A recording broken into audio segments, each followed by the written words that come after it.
Great day for Maitland FC. Welcome to NPL Northern New South Wales Grand Final Day 2019. Maitland through to their first ever Grand Final.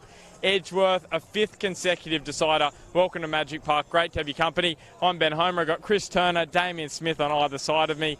And CT, I want to come to you first and ask you, how big is this for the Magpies? Oh, it's massive. They've never been here before. They've got a big crowd following them in today. They've been building at it for years and years. They flight through the second division into the top flight here and work their way through the competition. So for them to win the premiership and now be here today, it's all about winning for them and celebrating what has been a very successful 10, 20 years. Their key man, Matt Thompson, you know him well. He's going to be right up for this one. What are the keys for him and also Maitland in general? Yeah, I think it depends. For Matt Thompson, managing his time out in the park. For him, it's all about being in the right places at the right time. His distribution is as good as it gets. His vision, standing, the way that he pushes some of the younger players around the park today that haven't been on the big stage will be really important because he's been there before and he knows what it's all about. Damian Smith, incredibly, both Edgeworth and Maitland have a really good record here at Magic Park. Who do you think can continue that this afternoon? They do, but they haven't played against each other at Magic Park. So, I don't know. It's going to be a very tight one. I think quite a few experienced players on either side. I think the loss of Matt SWAN for Maitland is a key because his work rate with his brother in the centre of the park, closing down the midfield, has been absolutely brilliant in recent weeks. And it stopped at Magic last week. However, Edgeworth, this is their fifth grand final. They've got experienced campaigners there. I don't know. They'll be up for the show.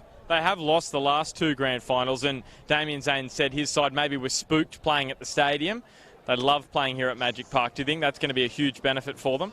I think so, and they're fresh as well because last year they had FFA Cup commitments like they did this year, but also they won the comp. Sometimes when you win the comp, you're still on that high adrenaline momentum, and sometimes it sort of dies off. However, he'll have them ready for a big one today, and I don't know. It's just going to be very hard to beat. Well, CT, you're going to grab Rod Lindsay in a sec because Edgeworth are just warming up actually in front of us. I want to ask you about their side, and is this a better side than we've seen them put out on the pitch the last two seasons? Well, the interesting thing is it doesn't seem to matter who ZANE he puts out there. They just keep turning up in numbers. The youth that comes through. Look, is it a better side? I don't know if it is actually better, but what I do know is they're organised, they're well drilled, and every time they come out, you think they're depleted in some stages, and they're just not. They just turn up and play. Wasn't that long ago we saw them play against Maitland at full strength, and they got beat 3-0. So, you know, that's what Edgeworth can do to you.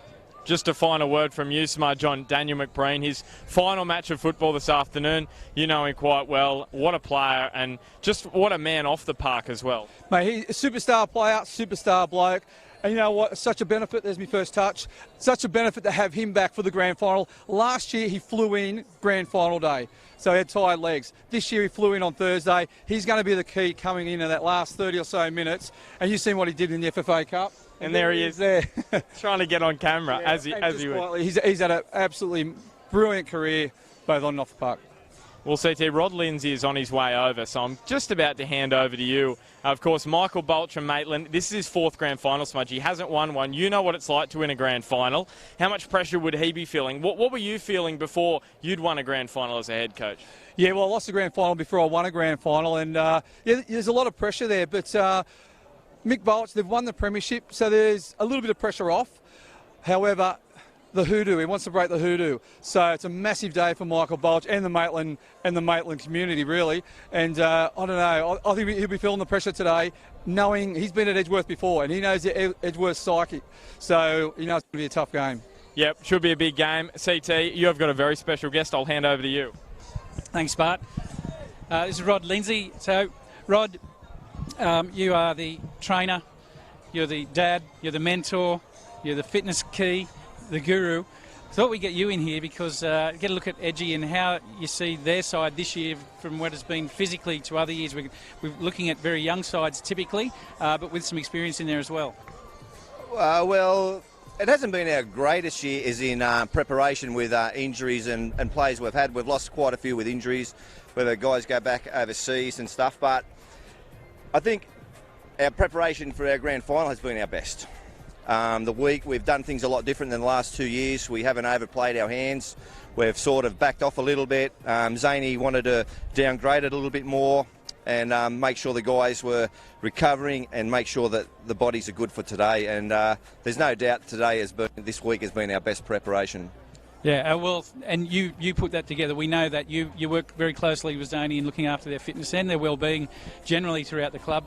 Look, I know you want to get back in with your playing group, but just finally, how big an occasion is this? You had the Jets recently, your home ground, and now grand final. Yeah, well, it's been massive for the club. You know, we had the Jets a few weeks back in the FFA Cup, and I thought we held really well with ourselves with a young squad, and a completely different squad from there to today. You know, we've got, I think, 4 or 5 changes today from that team. And I think today it's massive for the club. Daniel McBreen, obviously, he's a hero at our club and a legend. And we want to send him out a winner. You know, we want to do it for Daniel. Not just for Daniel and the club, but our supporters. And we're ready to go. Yeah, well, Lindsay, I'll let you get back into it. Thanks, Appreciate guys. your time and being out here with us this afternoon. Cheers, mate. Cheers. All the best, Lindsay.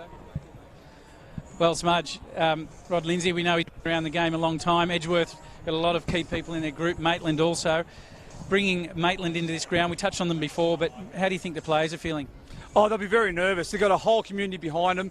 You know what? They played in the FFA Cup against Central Coast Mariners only a few weeks ago, and that was a great experience for those guys. However, they've won the comp, and this is the big dance, as we know, and this means so much to players. The feeling of winning a grand final versus losing a grand final is totally separate. So it's a massive day for Maitland and their players. They'll be very, very nervous. Yeah, I'd expect so too. And walk this way. Look at. Yeah, sure. Walk down towards the tunnel. All right, well, that sounds good to me. The playing field itself is looking in great condition for this time of the year. It's sometimes like you go back 20 years and this is just dirt. Yeah, exactly. You know what? We were out at Edgeworth a few weeks ago and the ground was absolutely brilliant, wasn't it? Yeah. We were here a few weeks ago again and it was a bit of a dust pit, wasn't it? It was quite bouncy.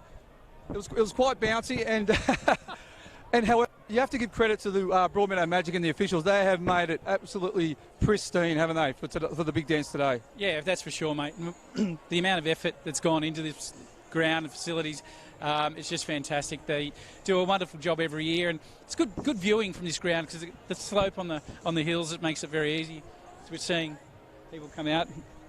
Alex Reid. He'll be on the bench today, but he's made big impacts when he's come off this year and scored at vital times. And coincidentally, with him being here, Michael BOLCH has used him if they've been in a bit of trouble late to get the late winner. So, CT, for you, who are the key players for either side today? Yeah, well, look, I think Matt Thompson for Maitland, I think he will largely push the team around. He's really good at setting the tempo of the game, and I think his ability to distribute the balls is quite key. Look, Edgeworth, look, they've got multiple players in there, but I can't help but think McBreen's going to pull something out that's big today. We saw it against the Jets, and I guess we're hoping for that. Prediction? Look, if I'm going to predict, Maitland. You? Is that because you're wearing black and white today? Maybe. Okay, you know what? I'm going to say it's going to go to extra time and there's going to be a late winner by Edgeworth. Yeah. All right, back up to you, Bart. Thank you, CT, and good afternoon and welcome to the 2019 NPL Northern New South Wales Grand Final, live from Magic Park in Broadmeadow, as the Premiers Maitland FC look to take out the championship in their first grand final. It won't be easy, though, against Edgeworth Eagles, who play in their 5th consecutive grand final this afternoon. As we see the team news just come up for Maitland, they've made just the one change from Michael BOLCH's side, who drew 1-1 with Broadmeadow Magic last Sunday. Matt SWAN has booked an overseas holiday, the brother of Andrew, and he's been replaced in the starting side by Matt Thompson. The remaining 10 members of that starting side will play for Maitland this afternoon, including Ryan Broadley potentially off the bench. He's come onto the bench because Matt Thompson's moved into the starting side. So we'll see if the Maitland stalwart gets an opportunity this afternoon. There's Michael BOLCH, his 4th grand final. He's hoping to win his first. For Edgeworth, Damien ZANE, their coach, has made just the one change to his side, who took down Lambton Jaffers 1-0 last weekend. It comes in the midfield. KEANU Moore replaces Adam Corley, who is out of the side through injury. Pat Wheeler and Josh Evans will start the match, the only players to have featured in the last 5 consecutive grand finals. There's KEANU Moore, the one change from last week's lineup. That win over Lambton Jaffers. And and Sam Maxwell and Tyson Jackson, they've been keys for Edgeworth Eagles this season. Bauer scored his first goal of the season a couple of weeks ago against Lambton Jaffers. What a strike. And Ollie Smith, red hot form of late in front of goal. 8 goals in his last 8. And ADEN Gardner has been in super form this season. Fabrizio will get a chance to start for Edgeworth as well, and Damien Zane. Well, enough said. 5 consecutive grand finals, 4 premierships before this season, and looking to win his 3rd grand final. We might head back downstairs to Chris Turner to tell us what the conditions are like pitch side.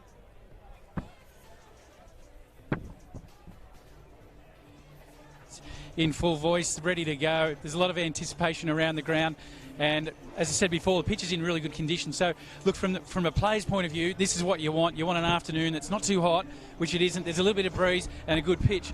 Lots of ball players in these 2 groups, so we're going to be in for a real spectacle here, seeing just how they're going to pan out. It'll be a bit cat and mouse with the formation and the lineups, but all in all, it's going to be an absolute cracker. Thank you, CT. And for these 2 teams, 2019 was all about making history. The Eagles dreamed of soaring to a destination where only one side has ever been before and win 5 consecutive premierships in northern New South Wales. While for the Magpies, a push for a first ever premiership in the top tier of northern New South Wales football was firmly in their sights. But like the Eagles of the past, the Magpies scored last-minute goals when it mattered. And you could say the difference was that memorable match in Maitland between these 2 sides. After 89 minutes, Edgeworth were 1-0 up. By 92, they were 2-1 down. And if that result goes the other way, it's the Eagles, not the Magpies, who make history. And those are the fine margins between these 2 clubs. And there's no doubt it will be tight this afternoon as the Magpies chase their first championship and the Eagles aim to erase 2 years of grand final heartbreak. This is the 2019 NPL Northern New South Wales Grand Final, live and exclusive on Bar TV Sports this afternoon from Magic Park. Big crowd in, really exciting. As I said, 1 change for each of these sides. For Maitland, it is Matt Thompson into the starting side and the midfield, replacing Matt Swan, who booked an overseas holiday before the season started and is out of the side. For Edgeworth, it's KEANU Morin for Adam Corley. Our referee for this afternoon's match is Ryan Gallagher, Stephen Laurie, the 4th official, Ellie Hayes and James Cleal, the assistant referees. There's Josh Evans and Carl Thornton, 2 pillars of strength at the back for either side. They will be key this afternoon at Magic Park. Ryan Gallagher just undertaking the toss. Currently it is 20 degrees, 18 kilometres now, the breeze from the east, so straight across Magic Park. 2 sides with grand final photos. There is the crowd packed in here at Magic Park. The last 2 deciders have been at McDonald Jones Stadium. We're back to Magic Park where we were previous to the last 2 years. A ground where both Edgeworth and Maitland have made a fortress in recent years. Edgeworth haven't lost here since 2013 in the NPL, and Maitland haven't lost since 2016. They're unbeaten in their last 5.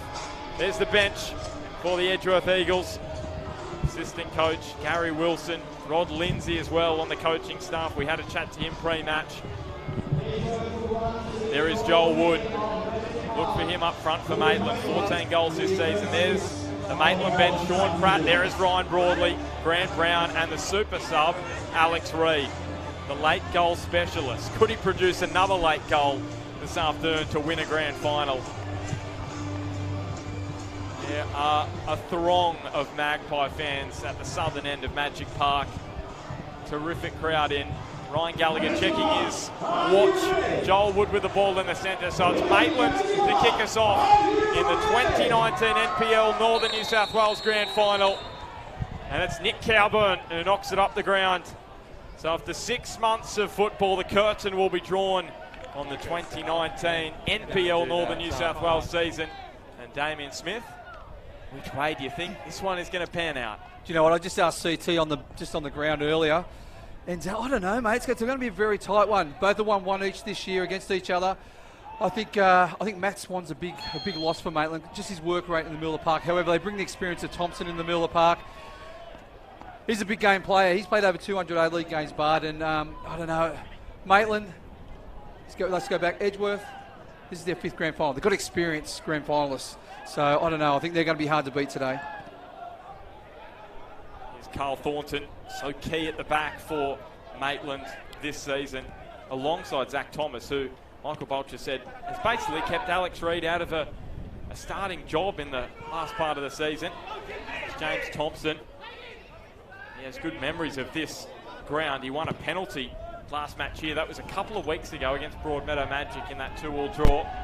So does this man. Scored a hat-trick here in round 1 against Broadmeadow, Ollie Smith. And now KEANU Moore. Back in the NPL Northern New South Wales and in another grand final. Smith sauntering across the midfield. He's an elusive player, Ollie Smith. He's very good at holding the ball up too, Ben. So he's going to be a key today, along with Joel Wood. Now COWBURN just overhitting that ball. Maybe went with the breeze as well in front of Ryan Clark, and he's important as well. Nick COWBURN, part of the Jets squad in that grand final last year. Didn't come onto the park.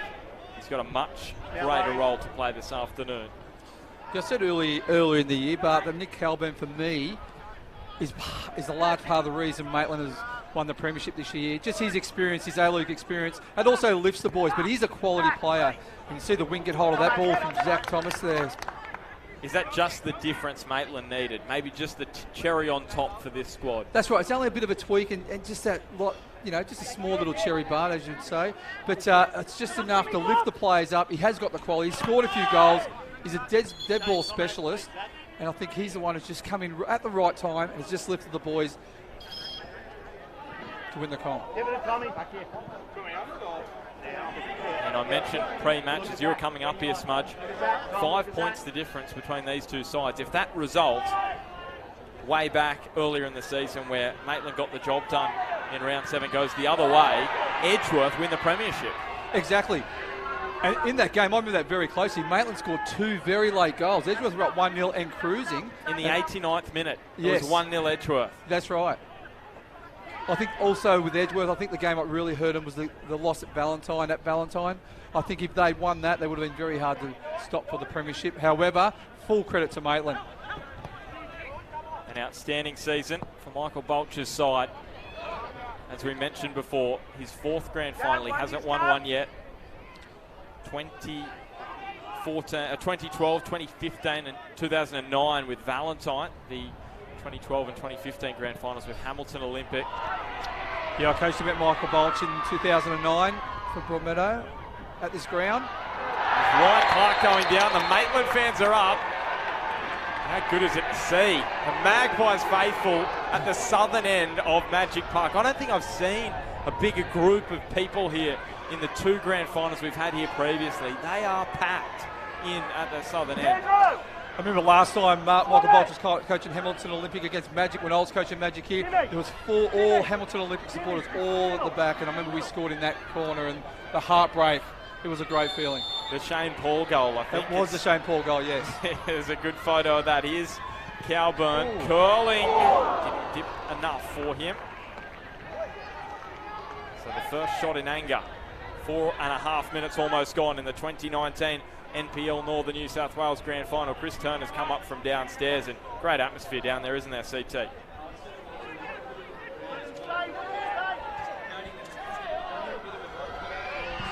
It's fantastic. Looks to have come out last off Ollie Smith.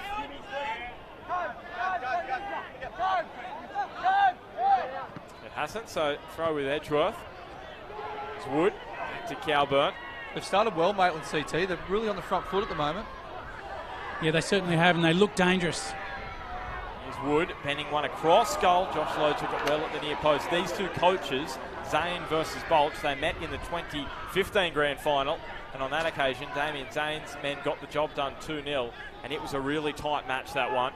Brodie Taylor scored late to make it 2-0, but it was a penalty which put Edgeworth up 1-0, which Brent Hamill converted. They wasn't much between them on that particular afternoon, and you don't expect there to be much between these two sides in the 2019 decider. Isn't it great to see Josh Evans back, CT? I know he came back last week for the second semi-final, away for, 9 or so weeks. Still looks fit. There's no doubt about that, and just his composure, he'll weather this early storm and at least keep his troops well balanced in the process, because at the moment, Maitland are pouring it on early. So Fabrizio tried the pass to Tyson Jackson. Angles his run inboard, finds Fabrizio. I think one-touch football there from Edgeworth, but they've given away possession. Now Josh Rose, he's going to have his work cut out for him this afternoon. He's going to have to use all his experience against Ryan Clark, who has got speed to burn. And Josh Evans, as fit as ever, according to coach DAMIAN ZANE. As Rose tries to curl that one into the path of Fabrizio, and he's having a baby boy, as we found out last week, CT. Josh Evans. We did, and what expected of that was gender reveal out at Lambton Jaffers, so that was a lot of fun and great to have him and Tess involved in that post-game.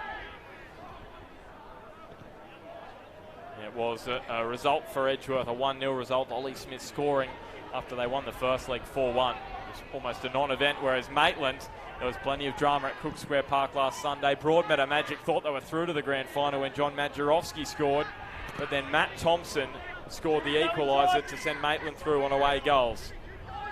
And didn't the home fans love that, as KEANU Moore slicing the pass to Ollie Smith. 14 for him this season and 14 for Joel Wood. But it was Crowley who won the Golden Boot through 22 regular season rounds.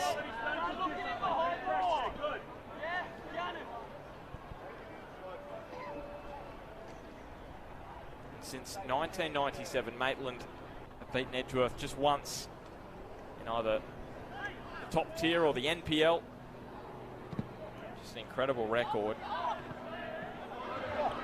Rose has got his toe in front of Ryan Clark. So 24 matches they've played since 97. Edgeworth have won 19, 4 draws, and Maitland got their first win in round 7 this year. That 2-1 result Smudge and I were talking about earlier, where Sean Pratt and Alex Reid scored 2 goals in the last 3 minutes to win it 2-1.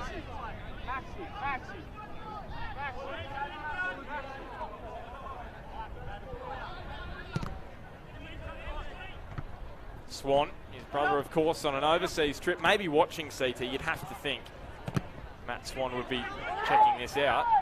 If the time zone permits, as Ollie Smith got a little clip from Andrew Swan, and Ryan Gallagher says there's enough of a clip to earn a free kick. Yeah, well, I don't think Swanee would care what time it was. He'll be onto this one and having a great time in his process. In the process, this one a little bit ambitious if you're going to hit it from there, but it wouldn't surprise me if some people smudge like Alex Palazzi or someone like that might have a go from this sort of range. Yeah, into the breeze, I think it's a little bit far out. I'll be sort of, looks like Will Bauer. I tell you what, Josh Rose on this left-hand side. Well, it is Bauer, and he goes for goal. Matt Trott looked to have it covered. We know what Will Bauer is capable of. We saw what he did a couple of weeks ago at Jack McLaughlin Oval. A goal which pretty much turned that tie around. It was 1-0 to Lambton. Scores an absolute bomb. And from there, Edgeworth went on with it. And from memory, I think Lambton just missed a goal before that goal to go 2-0 up, and they were looking comfortable, and that changed the whole tie. Thompson. Josh Evans so early got in a bit of a pickle. You don't see that too often. Can Joel Wood take full advantage? He couldn't. Remembering, Joel Wood won his last grand final in the top flight in northern New South Wales with Edgeworth back in 2010. Scored 2 goals in the first half an hour in that grand final in a 4-2 win against Western. Just on that one, Joel Wood, you had Matt Thompson coming steaming in the back. It was free at that back stick. Just like last week against Broadmeadow. Yes. He knows where to be, doesn't he?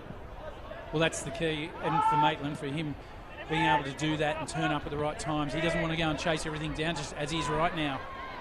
Thompson, he's clipped, and then he had the ball bulleted at him by Sam Maxwell. I think he had a few words to say to Maxwell as he got up. Ryan Clark gives him a bit of a push. I don't think there was much in that from Maxwell.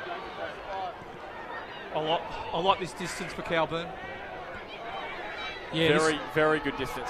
yeah, this one definitely, maybe the wind's slightly behind this time, and I think that he's going to test low out. Spoken about this before, where Smudge is far enough out to get over the wall. The referee will bring them back. Gallagher. And COWBURN certainly have a look. Get something on it with some power. 4 goals in his last 7, Nick COWBURN, and scored in his last match here at Magic Park in that semi-final against Broadmeadow. This would be huge for Maitland. COWBURN! Oh! Off the crossbar, and then Carl Thornton got up for the header. That was so close to opening the scoring for the Premiers. Oh, what a strike there from COWBURN. I mean, he had to put it with some power and place it, and he did both of those things. He's just a little bit too high. Certainly got that crossbar rocking. Here's the corner, bent in. And it's going to be, the Maitland fans are going to say corner, and Ryan Gallagher says yes it will be, and they give him a bit of a standing ovation, raise their beers to him. I was going to say, I've never seen so many cheers for a corner, CT. No. They are absolutely loving it, the Maitland fans behind the goals there, and they're there in big numbers. And full. So COWBURN with the wind, bending it in, Carl Thornton. I tell you what, we've seen him score some big goals with his head, and I remember a huge one 4 years ago now when Western beat Edgeworth 1-0, and that year they were the Premiers back in 2015 and won the grand final, and Carl Thornton was part of a Western side who beat them 1-0. The difference was his head, a tremendous header from deep in the 18-yard box from a corner. So look out for him. Swan, and now Clark with the back heel. Here's Rose. Just on Joel Wood in that grand final in 2010. DAMIAN ZANE scored in that grand final for Edgeworth as well. Now the coach of the Eagles is Tom Davies in a tangle with KEANU Moore. And KEANU Moore is going to give away the free kick and probably is lucky not to go into the book for a yellow card there. Do you think he should have been yellow carded, kicking the ball away? I know it's early days. Yeah, it looks one of those things you just shouldn't do it, and it's hard with the emotion of the grand final. He's so pumped, and you can tell he's raring to go. Now he just needs to be careful for the rest of the game. He's going to have that on his mind. Well, he wasn't given a yellow card. That's the thing, CT, and this is the question, you know, late on in the match when a team's time wasting and they do that, it's like there's different rules potentially. So that's where consistency comes in. And I thought Gallagher got it right. You're happy with it? Yeah, I was happy with it. Yeah, you just had a look at the replay. That's right. Apologies, Bart. I thought you said he did pull it out. The yellow card I'm talking about. I'm not saying there should be, or there should or there shouldn't. I'm just saying you've got to be consistent. So, therefore, if someone kicks the ball away later in the match, there can't be a yellow card. Here's Maxwell. Fabrizio. And now Thornton. Here's COWBURN, who had that chance earlier and hit the crossbar. Swan. Good pressure by Edgeworth. Thornton, last played in a grand final in 2014, alongside his brother Carl. That was at Jack McLaughlin Oval at Edgeworth when Western played against Lambton. Here's Joel Wood streaming through. Ryan Clark! Well, it was a tackle from Will Bauer. It was Will Bauer, and you can see all the Eagles going over to congratulate him. He has got back once again to do some defensive work, and it has prevented Ryan Clark from opening the scoring. Check this out from Will Bauer. It's a big tackle and a big moment for Edgeworth there. They've just got to weather this storm, Smudge, from Maitland, because they just keep coming. That 1-2 football and movement off the ball from Maitland was superb. They've started right hot here. It's all Maitland. Here's Thornton again with the header at the back post for Fabrizio. Danger not gone though here for Edgeworth with Liam Thornton. Curling one around for James Thompson. And it was Will Bauer again. What I like with Maitland at the moment, CT, they're playing forward. Every ball they get, they're playing forward, putting pressure on Edgeworth's defensive line.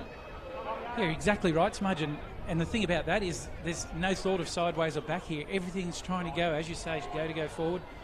Go forward, go forward. So here we go again. Ryan Clark now Wood. It was just above him. Well, he picked the pocket of the Eagles down this near side, and almost they paid. Good involvement again from Ryan Clark. I think it's very important, Maitland, keep up this pressure, hey CT. Keep the pressure on because, as you can see, Edgeworth is slowly dropping deeper and deeper and deeper. It's so early in the game. They've got the momentum at the moment, Maitland. So COWBURN sizes up the strike and it flashes wide. This is where they need the experience right now. Rose, Wheeler, Evans, these guys in particular, you can see the little triangle there, and then those defensively, those guys need to keep the team together because at the moment, Maitland just keep coming. And another strike then. So this one wasn't exactly starting the way a lot of people had guessed. Calm as you like by Evans. And Josh Rose as well. Pressure. He'll have good memories of Magic Park as well. What a goal he scored here in round one on the volley. Down the end that Edgeworth are currently running towards. KEANU Moore slides it through to Ollie Smith. He'll only needs a half opening. And now here's Tyson Jackson arriving at the back post. Jackson can get the power behind the shot, but that was a good opportunity for Edgeworth. And that's what Edgeworth do. They just soak the pressure up, wait for the opportunities. And normally they get the result, don't they, CT? Yeah, as we were saying before, weathering that storm from Maitland, because you just wonder how long they can keep going at this same pace. Jackson brought it down well. Maitland all of a sudden just treading water. And Carl Thornton strong out from the back line. Ollie Smith slipped over. Just remembering that earlier grand finals in the 18s, that was won by the Newcastle Jets. And in the under 20s, it was won by Hamilton Olympic. The fourth place side through the regular season, Olympic getting the job done. These two, it's Maitland who finished as premiers, Edgeworth in third place. Neat back heel from Smith onto KEANU Moore. Sizing up his options, uses Will Bauer. Now Rose, Gardner, flicks it in forward to Wheeler, who toes it in front of Fabrizio. Matt Trott out of his goal. He's going to be huge for Maitland this afternoon. Did play in that grand final against Matt Thompson technically in 2008. He was on the bench, Matt Trott for the Mariners. Matt Thompson, of course, out there for the Newcastle Jets in that big win over 10 years ago now. Aiden Gardner. And now Wheeler. Josh Rose, he's been given some time and space here. Into the back of fellow veteran Matt Thompson. Davies' clearance wasn't fantastic. And now KEANU Moore with the snapshot. He'll get his side of corner.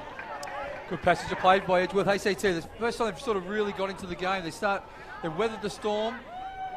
They're starting to get their patterns of play starting to happen. They're starting to get a bit more composure and shape about them. Always going to be like this early in a grand final. That you have two teams coming out full of adrenaline. But what I didn't pick was how dominant Maitland were going to be in that first 10, 15 minutes. So Gardner on set-piece duties across goal.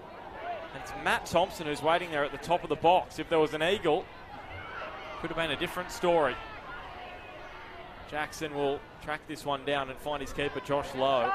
Good record in the NPL, 14 clean sheets in 35 matches. One of those came last week against Lambton Jaffers.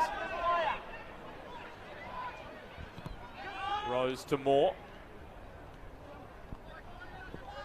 KEANU Moore last playing in that 2017 grand final defeat to Lambton Jaffers, where he came back to the club and then went back to Victoria to play for Kingston City. Returned to the Eagles earlier this season. He was part of the 15-16 triumphs. COWBURN. Now Thompson onto Clark. Match just settling a little bit here, CT. Do you think Michael BOLCH would be a little disappointed maybe that his side didn't grab an early lead with all that pressure they were applying to Edgeworth? Look, it has settled a little bit, but I don't think he'd be necessarily disappointed. Just stamping some authority early would be probably more the key. But I tell you, Edgeworth will be very happy that things have just slowed a fraction smudge because the pace is going. How long does it go for? Yeah, exactly. But it's a ball just over the top of Zach Thomas, just evading Thompson. Yeah, I think so. I think they had some opportunities, didn't they, nice and early? Like I said, it's only been going 20 minutes or so. The pace of the game for Maitland especially was phenomenal. And so obviously it had to die off a little bit. But whether the storm Edgeworth, they're slowly creeping back in. They do this well.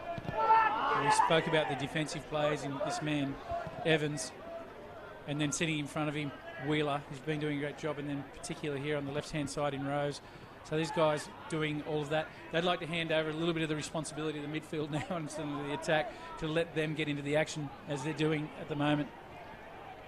Great to have your company for this 2019 NPL Northern New South Wales Grand Final. Live from Magic Park, Maitland Magpies taking on the Edgeworth Eagles. The Battle of the Birds, you could call it.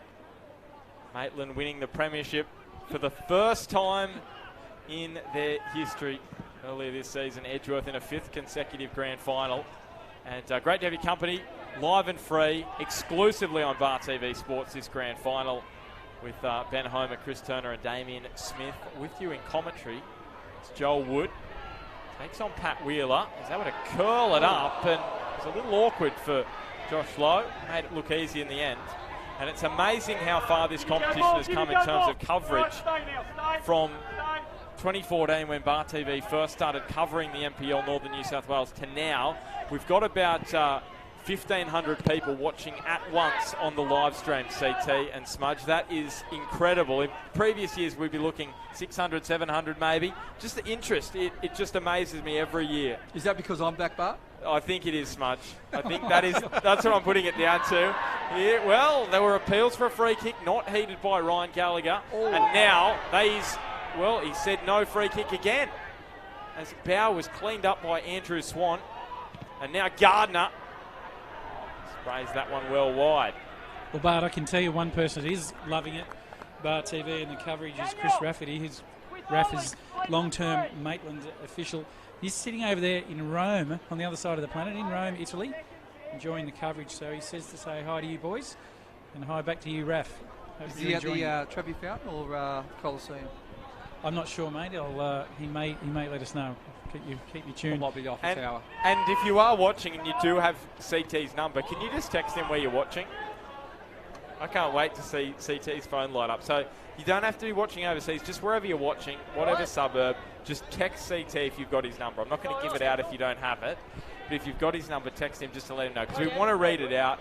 Or if you want to put it on the Facebook chat or YouTube, wherever, we want to know where you're watching around the world. Or if you're in the crowd. If you're in the crowd as well. A lot of people watch it while in the crowd as well. So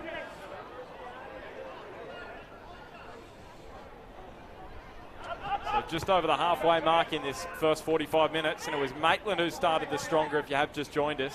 Edgeworth with some half chances as well. Tyson Jackson with the best of those, but the closest we've come to a goal, Nick COWBURN hitting the crossbar with a free kick. Just someone else who's watching online. Bart is Mitch Hughes from NBN News. We've got the cameraman right next to us. He's been a bit lazy today, staying in the office. So he should be out here at the game, but he's got a big read tonight at 6 o'clock on NBN. He's got a big night ahead. Here's Fabrizio, the back post, Liam Thornton.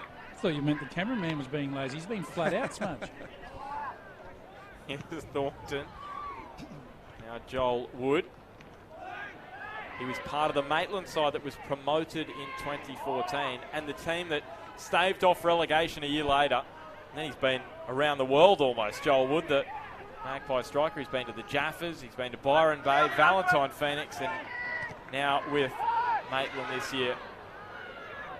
Bart, you sent the phone in the meltdown. Yeah, Bart, you should have said that because CT's phone is going. Oh, we love it. Here is Matt Thompson bending it in. I'm absolutely loving this, CT. I just wanted to see how many people are watching and have your number. It was a bit of a science experiment. Here's a throw going Edgeworth's way. Will Bauer. Oh, Tom Davies. He was rolled there by Ollie Smith. It was almost a wrestling manoeuvre.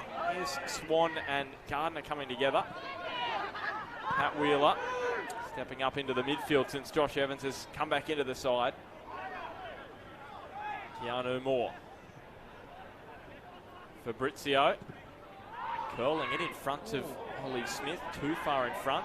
And Gallagher is going to just point for a goal kick. Just some of them, Kane, good job. Watching for from West Wall's end. Saying he'd score 3 goals, Smudge, if he was if he was a party pie. Paul Sarant is watching it at home. 3 goals for Edgeworth or 3 goals for Maitland? I'm not sure. David Wilson, the manager of the first grade side at Magic, he's watching it at home.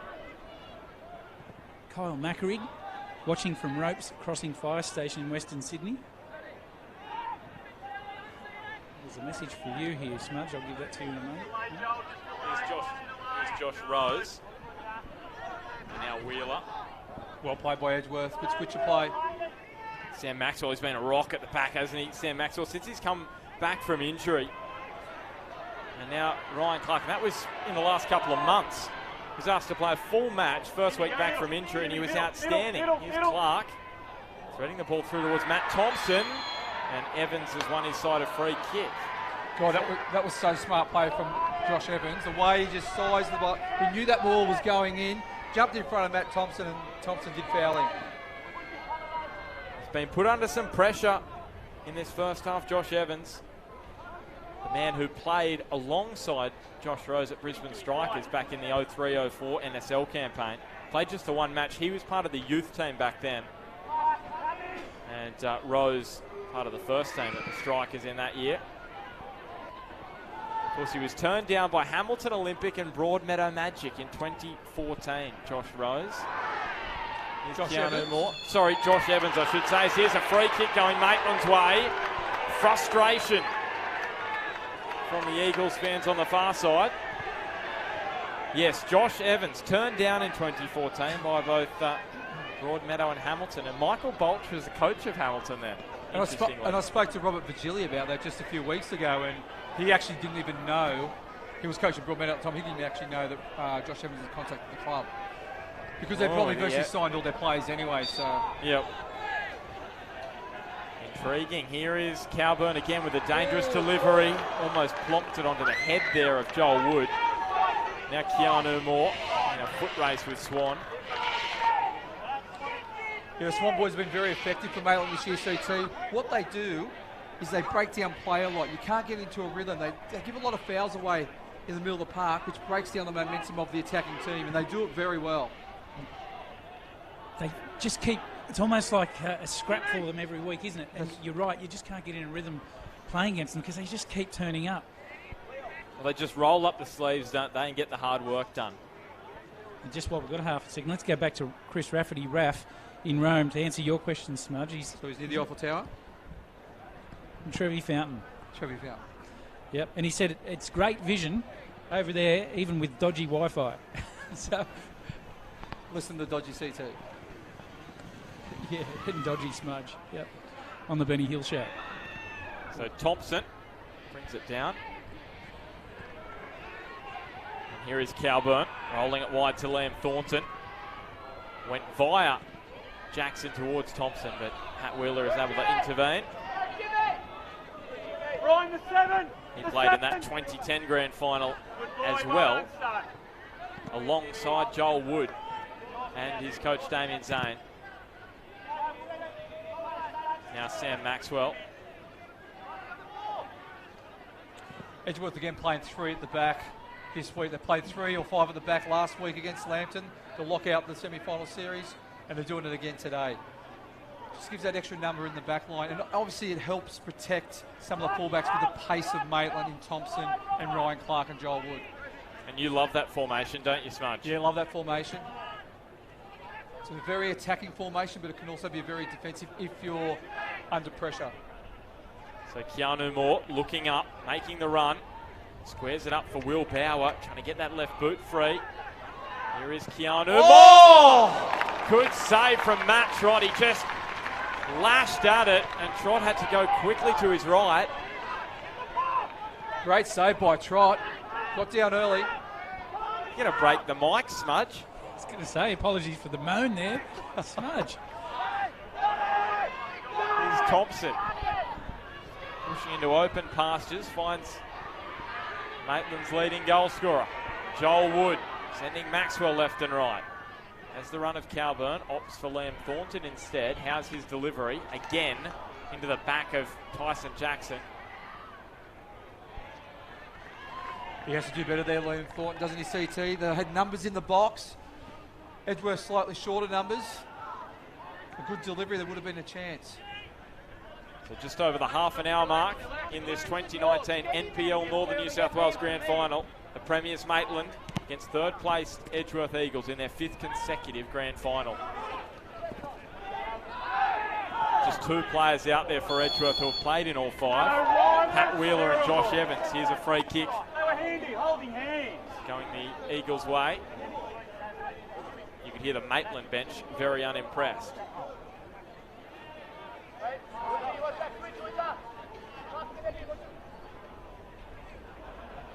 This Maitland's first Grand Final. Edgeworth, this is their 13th.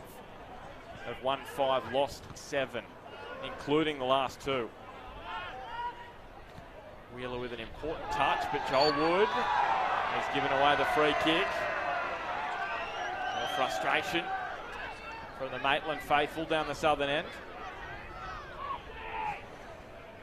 Still so tight. It was so tight the last time ZANE and BOLCH took on each other in a grand final. It took until the 57th minute for a goal that afternoon when Edgeworth played Hamilton back in 2015. It's heading that way at the moment.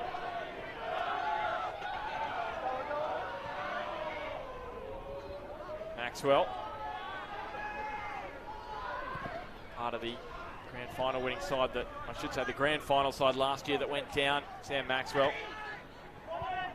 As to was this man, Josh Rose, curling it across.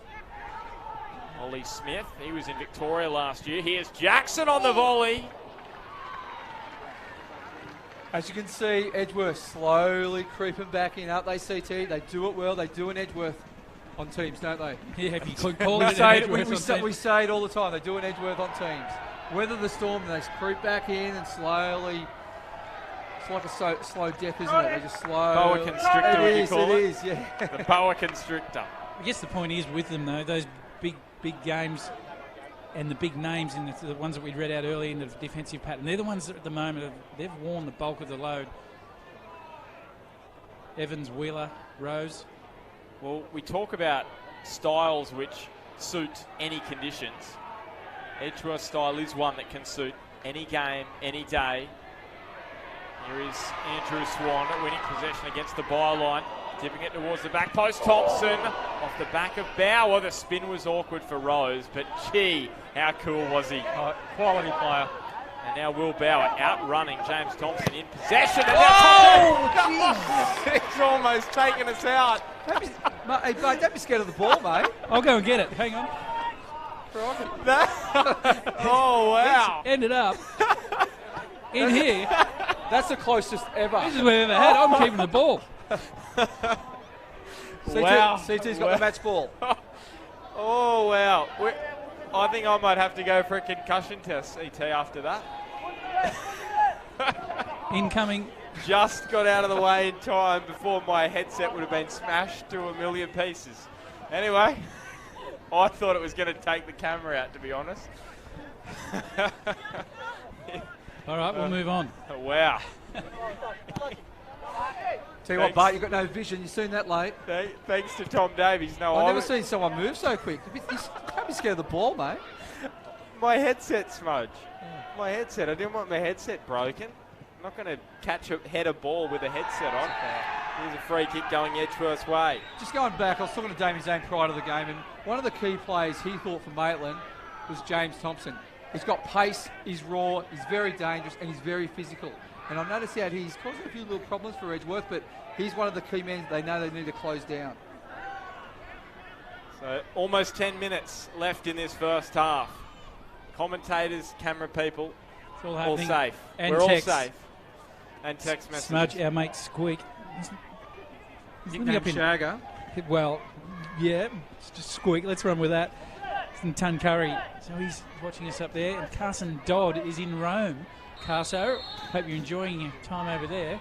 Here's Bauer with the set piece again towards the back post, and will be a goal kick. Just want to ask you to, obviously if a player gets injured, you just make a change. If a referee gets injured, the fourth official comes on. What happens if one of the commentators goes down? What happens if you got hit in the head, knocked out, CT? Do you know what? What do we get, Peter Haynes from down below? No, I'll tell you what you get. Viewers be stoked. Oh, bagpipe!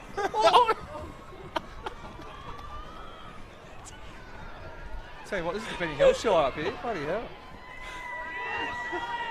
Oh, I tell you what. We just almost got swooped by a magpie for That's everyone ironic. watching. I've never had that happen before in a commentary box, getting swooped. Always better. Okay. Pull together a bit, hey? Oh, we're trying. Here's the throw for Maitland. Oh, I've never had anything happen like this before. 9.5 minutes left in the first half. Can't come quick enough for us. It's Will Bauer hooking one up the line. And now Carl Thornton back to TROTT. 5 clean sheets for Matt TROTT in 2019. Here's Joel Wood with the flick on. Thought Ryan Clark was offside there, but Joel must have just come from an offside position. Yeah, James Clell, the assistant on this near side, very experienced assistant referee. Part of the A-League panel, as is Ryan Gallagher, who's our centre referee, and Stephen Laurie, the 4th official. He's on the 4th official panel for the Hyundai A-League this season. And the first offside of the grand final. KEANU Moore back to Josh Rose. And now Davies. And now Aiden Gardner with a swerving run away from James Thompson. Bauer curling it in. Jackson was there again. 3 goals this year for him. Trying to add a 4th right then and there, the former Jets youth player. They were in the 2 previous grand finals. The Newcastle Jets won the 18s, lost the 20s. Hamilton Olympic winning that match earlier this afternoon.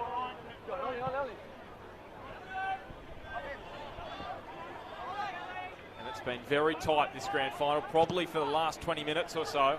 After Maitland had some great chances early on, Edgeworth are just slowly working their way into it. Jackson, and here is KEANU Moore. Well, he tried to place it, and if he tried to hit it, maybe he would have scored. And again, TROTT is on the money. He had a big game last week against Broadmeadow Magic. Probably saved him to get him through to the grand final. He's having a big game here today, CT. Matty TROTT, you know him really well. Yeah, he was superb last week. He really got it all right. And you're spot on there, Smudge. You weren't there on that occasion, but he did keep them in the game over and over again. Weathered a big storm for the first 30 minutes and likely the reason they're here. Nice touch. Matt Thompson and Maxwell, he almost stood on the ball there. Gardner looks to release KEANU Moore. And with the easterly, that's just going to go straight over the line. That was a straight pass by Gardner, but he's had a tremendous season this year, Aiden Gardner. He's been one of Edgeworth's best and most consistent performers all year playing in the centre of the park. Here's that strike from KEANU Moore. Great save from Matt TROTT. But you just sent to be that one a bit harder. Could have been a different story for Edgeworth.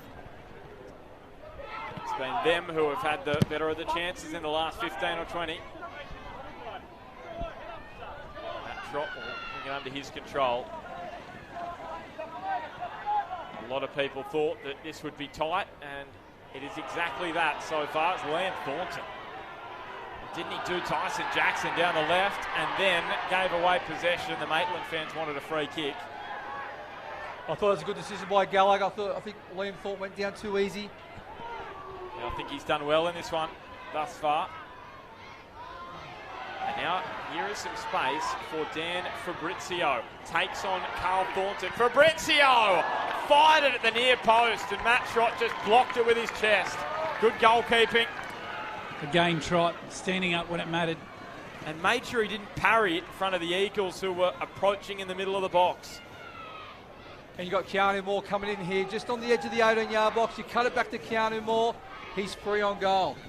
However, he was close enough to have a shot, and a great save again by TROTT. He's having a fine game. Matt TROTT again. So that corner looks overhit, and was, because there's an easterly about 20 kilometres an hour behind that set piece from Will Bauer.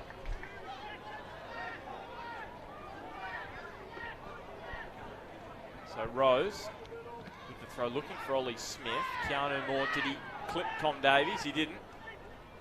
And now Rose took a deflection off Carl Thornton.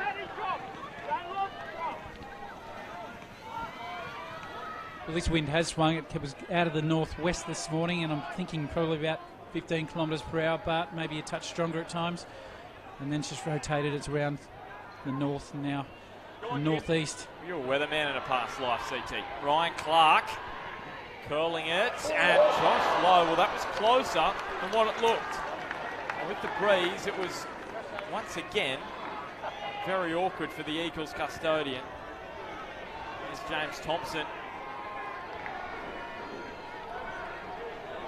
Maitland here, look at a lot of the field players are having a chat. They're feeling a bit frustrated. I think with ZANE playing his 3 and sort of 4 to 5 across the middle of the park, they're getting overloaded. They're overloading Maitland in the middle of the park, and they're getting numbers in the middle of the park. They're able to play their triangles, and that's where they're slowly getting on top of Maitland and going forward. So number 99, Nick COWBURN.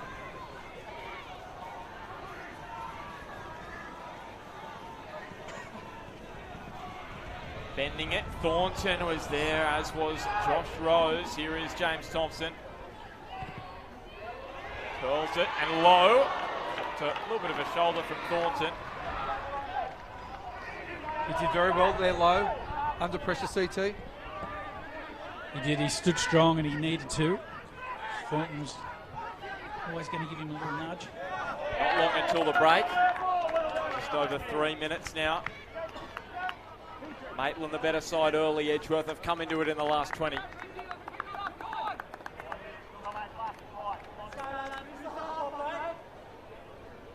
And we will try and have a chat to someone downstairs at halftime. Chris Turner will be our man on the ground. And also stick around full time with the presentation, and also we'll hopefully head into the dressing rooms of the winning side. Clark. Josh Evans ensured he was the first man to it. Clark with the throw onto Wood. Maxwell so critical, that touch. And now Rose just gets a push in the back from Clark. That was as blatant as you'd get.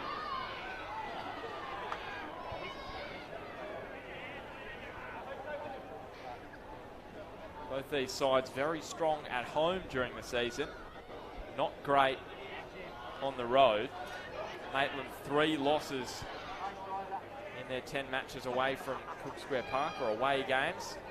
And Edgeworth 5 wins and 5 losses away from home. But here at Magic Park, Edgeworth haven't lost here since 2013. Maitland since 2016. Had good records against Broadmeadow in the NPL. Here's Wheeler.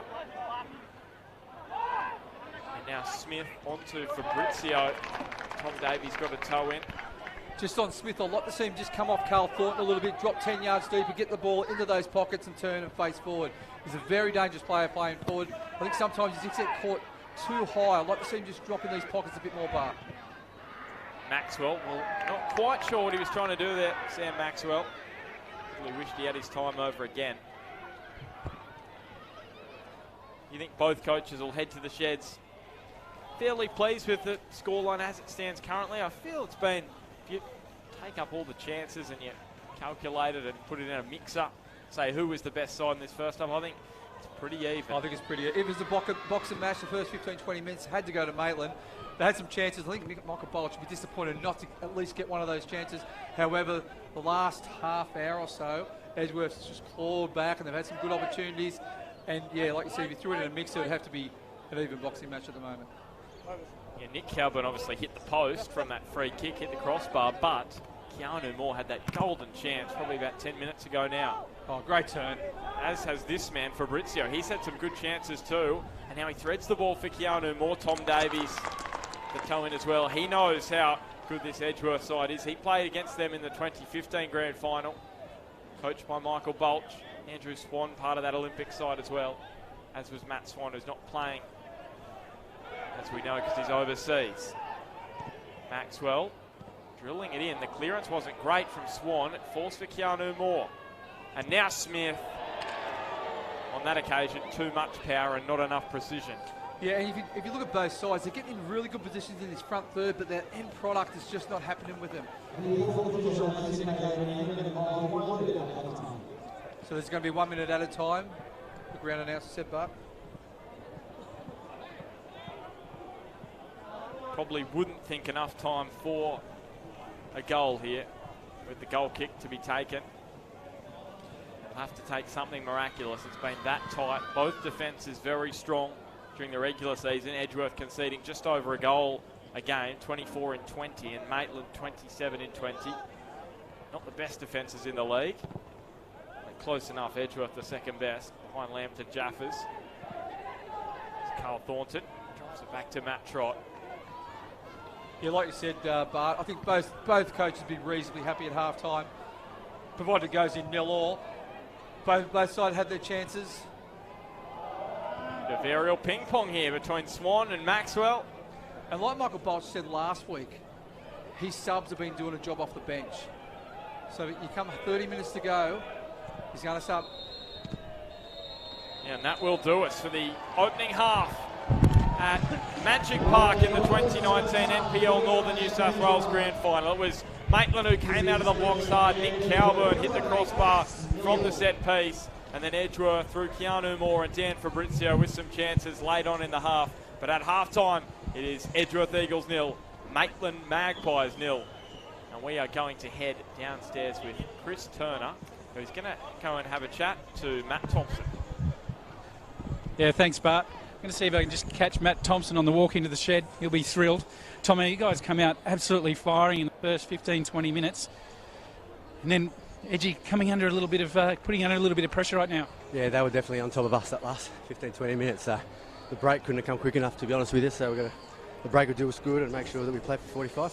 All right, get in there and get a rest, mate.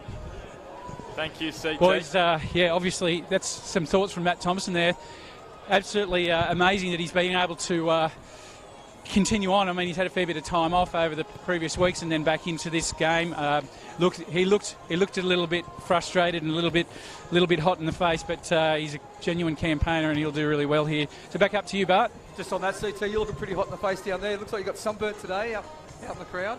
Collected money for Ash Tressida. Yeah, well, he did, and we should mention that in the second half, the Moving Mountains for Ash walk, an outstanding walk, and credit to CT who went around collecting donations for and that. And his family, yeah. Good. Yep, credit to that. All right, we will take a quick break. We'll be back in about 10 minutes' time for the second half. At halftime, it's Edgeworth and Maitland locked up at 0-0 in the 2019 NPL Northern New South Wales decider.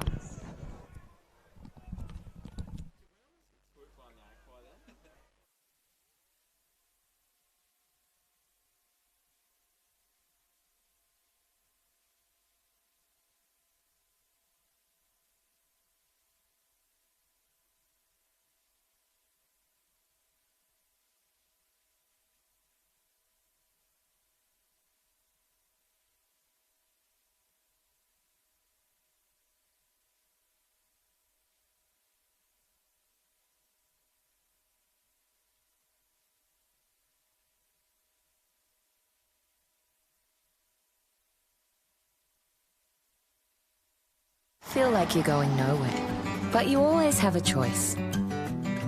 A choice to enjoy banking that rewards customers, not shareholders. A choice to save money and get ahead. To enjoy a better banking experience and support your local community at the same time. A choice to enjoy banking that will help you get to where you want to be sooner. Oh, it's time. But don't wait for the sign. Leave your bank behind and enjoy the way banking should be. You can be whatever you want to be. Be a game designer. Be a winemaker. Be an educator. Be a makeup artist. Be hands-on. Be industry trained. Be in demand. Be smart with your money through affordable programs at TAFE. Scholarships and fee support available. Be ambitious. Enroll today.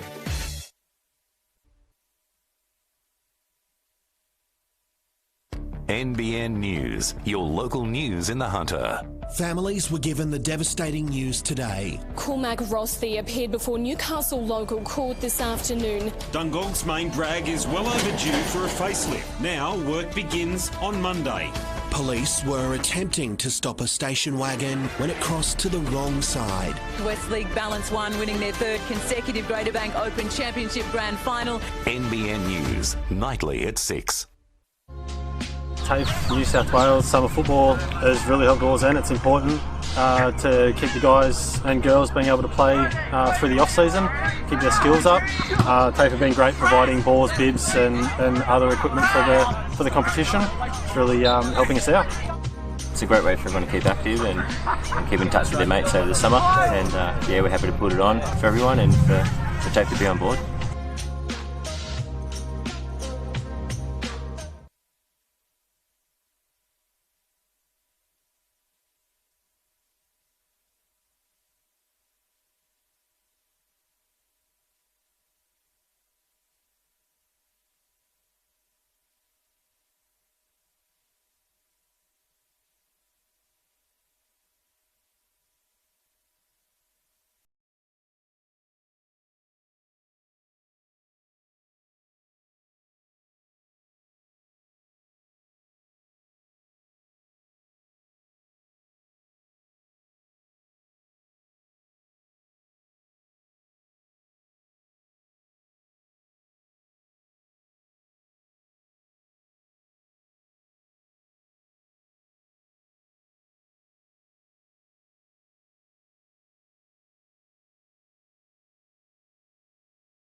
please put your hands together for the Maitland Magpies.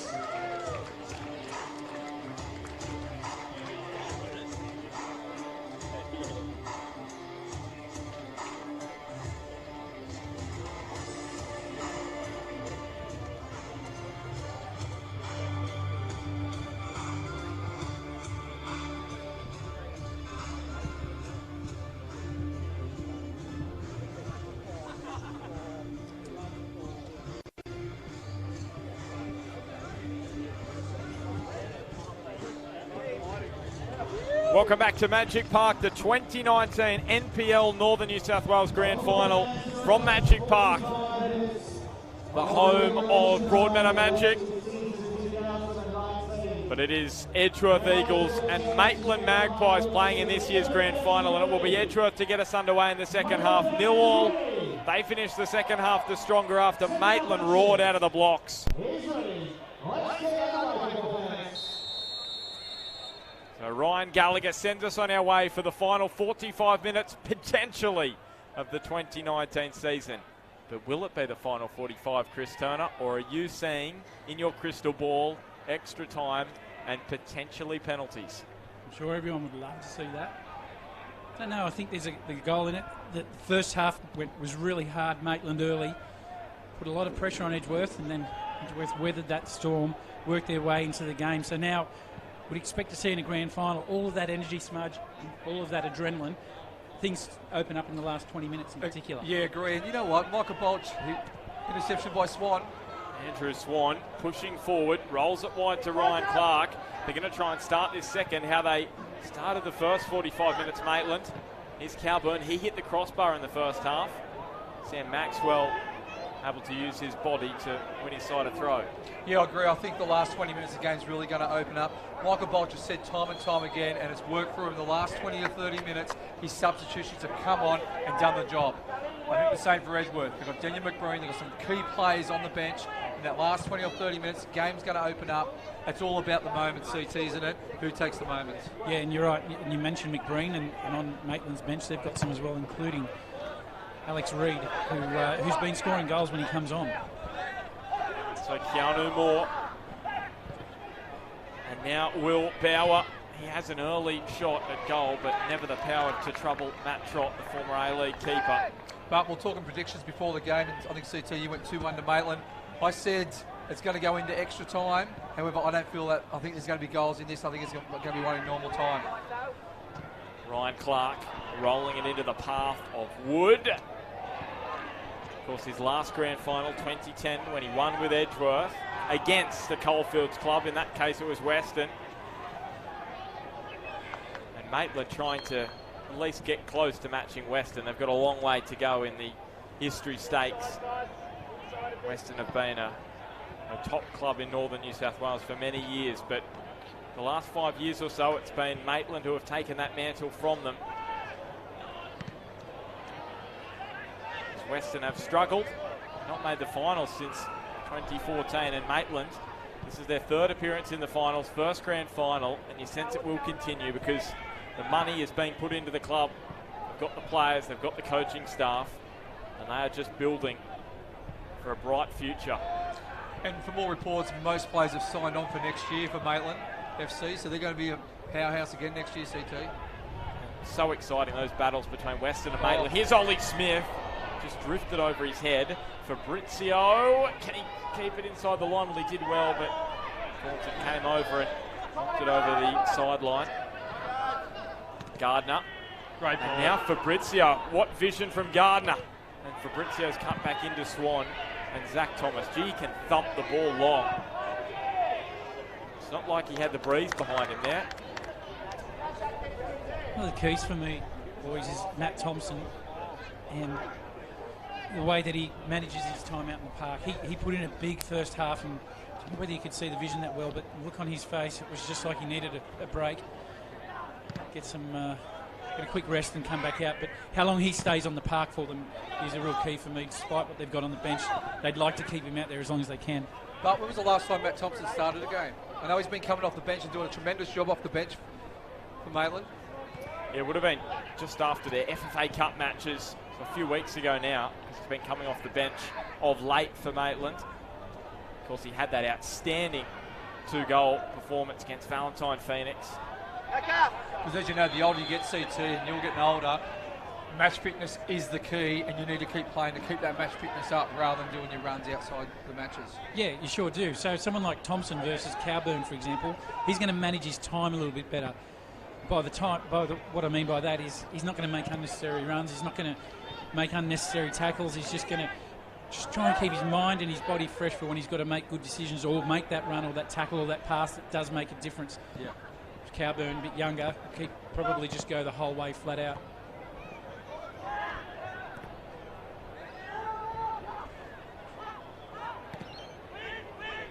Liam Thornton. A few questioning his delivery in the first half from the left. Now Josh Evans.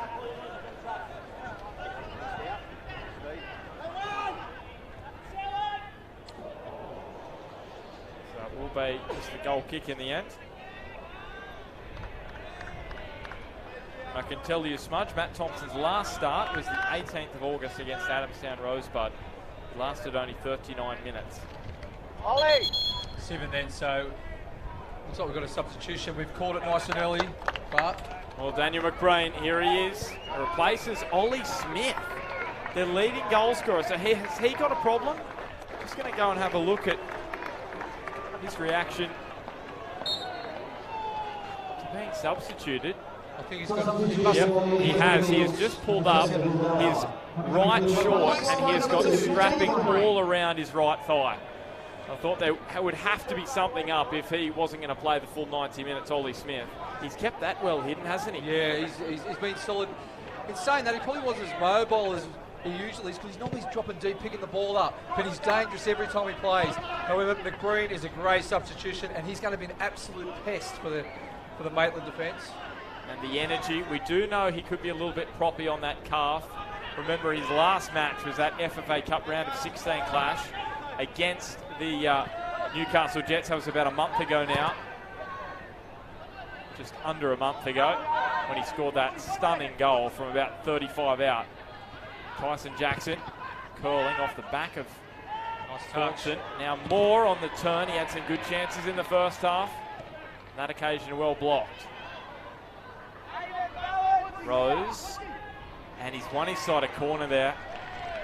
Really well done. One of the other things about McBreen, he's got left in his playing career inside 40 minutes. So what would he expect? Just him to go flat out for 40, Smudge. Yeah, totally agree. And you wouldn't put it past him to do it again. Yeah. Big game, big moment. Well, I can tell you, in finals matches, Daniel McBreen has scored 3 in his last 2. Gardner whipping it in, and Rose was there at the near post. And 3 in his last 2 in finals matches at Magic Park, I should say. I should add a caveat to that. So 3 in his last 2 in finals at Magic Park. Of course, 2 in the grand final in 2016. And 1 in that semi-final against Broadmeadow in 17. Here is Jackson. Beating a couple, he's got to find a teammate, really, you sense, because Zach Thomas just closed him down. So Tyson Jackson, he pull out the long throw. He decides to find Gardner. And now Moore. Fabrizio back to Gardner, who tried to measure the pass. Thought for a moment it could have been a handball against COWBURN. Very deep back line here, CT, Maitland. Just need to be a little bit careful, give them a bit of room and a bit of space for Edgeworth, but they've won the ball. So Joel Wood has the run of Matt Thompson. Probably not going to have the speed of Ryan Clark, who's over on the left, but Wood is going to use Matt Thompson. And he curls it towards Clark, but Josh Lowe, again, he's been really impressive between the sticks. Something we've noticed with the keepers is how impressive they've been through the final series, let alone the whole season, but they've been particularly good standing up in the big games. And Matt Trott outstanding last week, wasn't he, for Maitland against Broadmeadow. So Daniel McBreen was making a run. He coached the Newcastle Jets under 16s to their under 18s grand final triumph. 4-0. They got the job done against Adamstown Rosebud. And a massive congratulations. He's picked up the Jets youth team job for the up-and-coming James Thompson. Look at this run from the young man. And it was Josh Evans who prevented it from going any further, or at least turning into an assist. Josh Evans' positional play there was just absolutely brilliant. It wasn't a CT. He positioned himself between the player and the ball, cut out the delivery.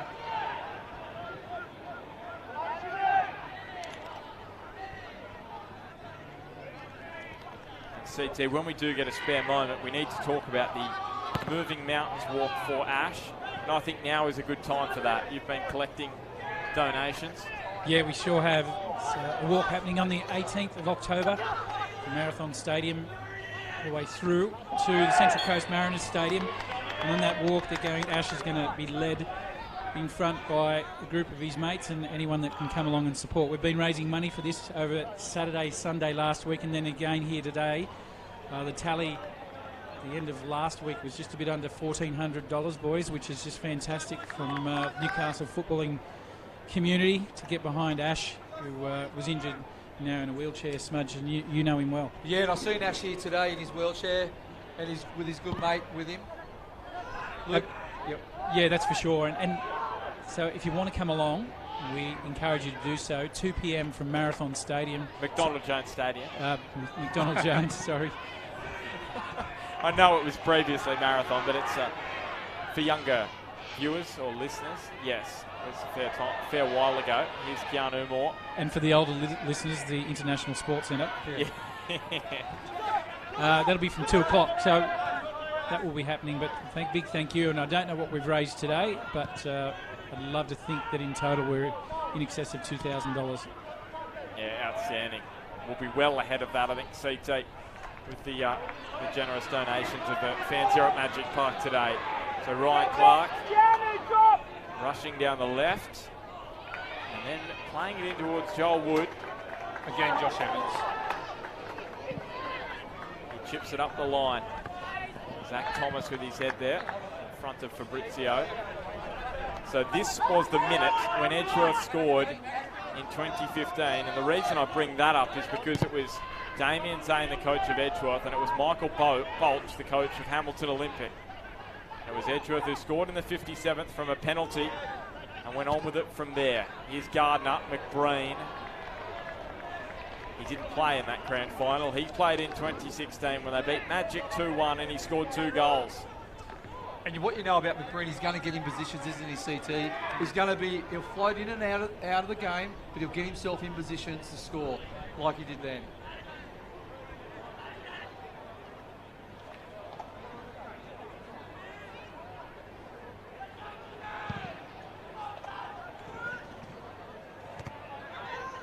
A career which has come full circle. Began at Edgeworth and ends at Edgeworth as a player. Breen nudges it up and over the top for Fabrizio. He kept it inside the byline. He hasn't. He just waited a little too long. And Daniel McBreen, his father. Well, hang on. Nick COWBURN is getting a talking to from Ryan Gallagher. He's had a bit to say this afternoon. I think COWBURN's upset that Fabrizio was actually holding the defender. I think it might have been COWBURN. He was actually holding him from getting the ball. So he was asking there should have been a foul there on maybe COWBURN or whoever the defender was. Now, Bart, I just had a message from Mark Wilson, who's watching over in Perth, former breaker, and he's saying of Damian Smith, he was Newcastle Breakers' lucky charm of the year the Breakers just missed the semi-finals. They didn't lose a game for a long period when he was on the team sheet. So here's Matt Thompson. Now this should be a corner. Yeah. All the Maitland fans are down the other end of the ground now, and they're loving it. I noticed it before, but they shifted all the way down behind Josh Lowe, put pressure on Josh Lowe. But just on Mark Wilson, what an absolute legend guy. Raised a lot of money for diabetes. Him and his good old mate, the General, Andy Roberts, Andy Harper, the old Fox Sports superstar back in the side those days. Smudge, just an issue is that is actually the dry end of Magic Park. Oh, is it? I don't know how they've got down there. We must be going for a dry 45 minutes. Here's Liam Thornton bending it across. Wood was there. Hit Thompson off the backside of Aiden Gardner. And now Carl Thornton. Let it run all the way to the byline. Rose with the clearance. He struck it well, Matt Thompson. Oh, right place at the right time once again. And now trying to find Liam Thornton, but it was Pat Wheeler. Got his body there. Good work from Wheeler there, because Thornton is known to score goals with his head. And seeing Thompson picked him out after, as you say, a very technically good strike.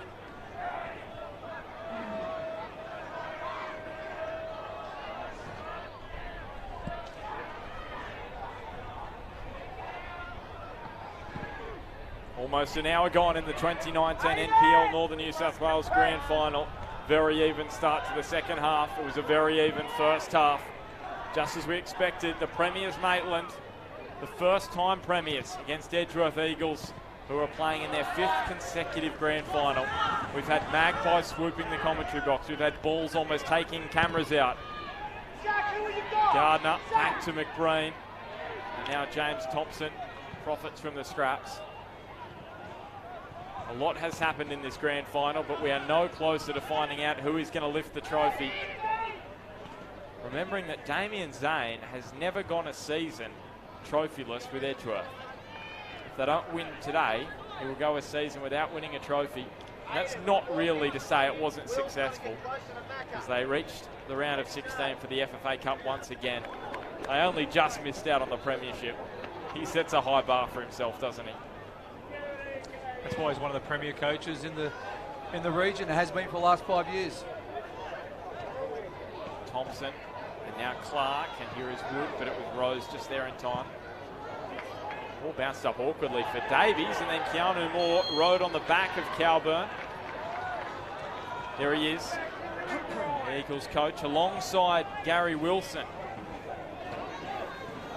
former Edgeworth head coach. You went head-to-head with him, didn't you, in the yeah, very back good in the tactician. days? Yeah, very good tactician. Very good player. Played with him at the Breakers as well, alongside his brother Mark. Very good tactical coach, Gary Wilson.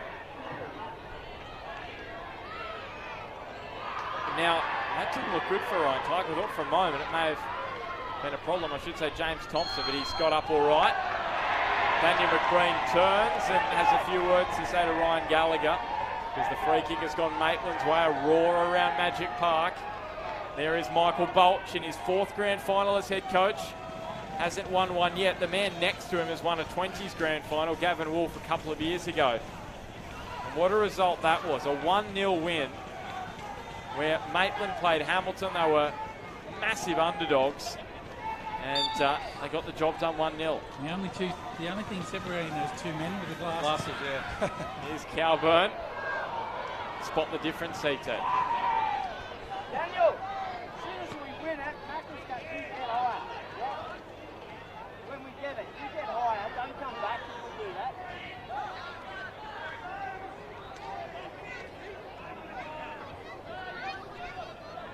So Josh Lowe has been with the Eagles since 2016.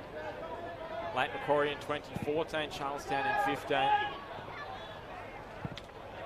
And he's going to have a fight for that #1 jumper next year with Nate Cavalieri coming back.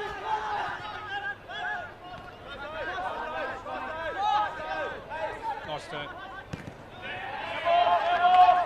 And again, Swan just winning tackles all day. But solid as well. They're solid, hard hits, aren't they? Yeah, he doesn't pull out. So Fabrizio just was leaning back on that. He's going to sit inside the line. Edgeworth with the throw. Every minute that goes by, we're getting closer and closer to potential extra time. Brain holding it on. Fabrizio, COWBURN. Just going back on the grand final, so it's great that the grand final's at a local ground. Great little crowd around the ground today, isn't it? Like the old days. I totally agree, and underneath it is absolutely chock-a-block. We can't see it from here, but you cannot get a seat. A great crowd in. And as we said, we appreciate the fact that Northern were looking to make it a more professional event. Yes. And at McDonald Jones Stadium, but in terms of the atmosphere, that was where it was lacking. And that is what you love about Grand Final Day, the atmosphere. That's right. Playing in a small boutique stadium. If you talk to the players the last few years who have played at McDonald Jones Stadium, they love the experience. Training there the night before, then going out to play, but it lacked that atmosphere. Even if you had 5,000 people there, it feels like probably 50 in such a big stadium. Yeah, in here, it's been buzzing all day. So Nick COWBURN winning in front of Gardner and beating him for pace in possession. That just shows you the speed and skill of COWBURN to keep away from Aiden Gardner when he had the ball at his feet.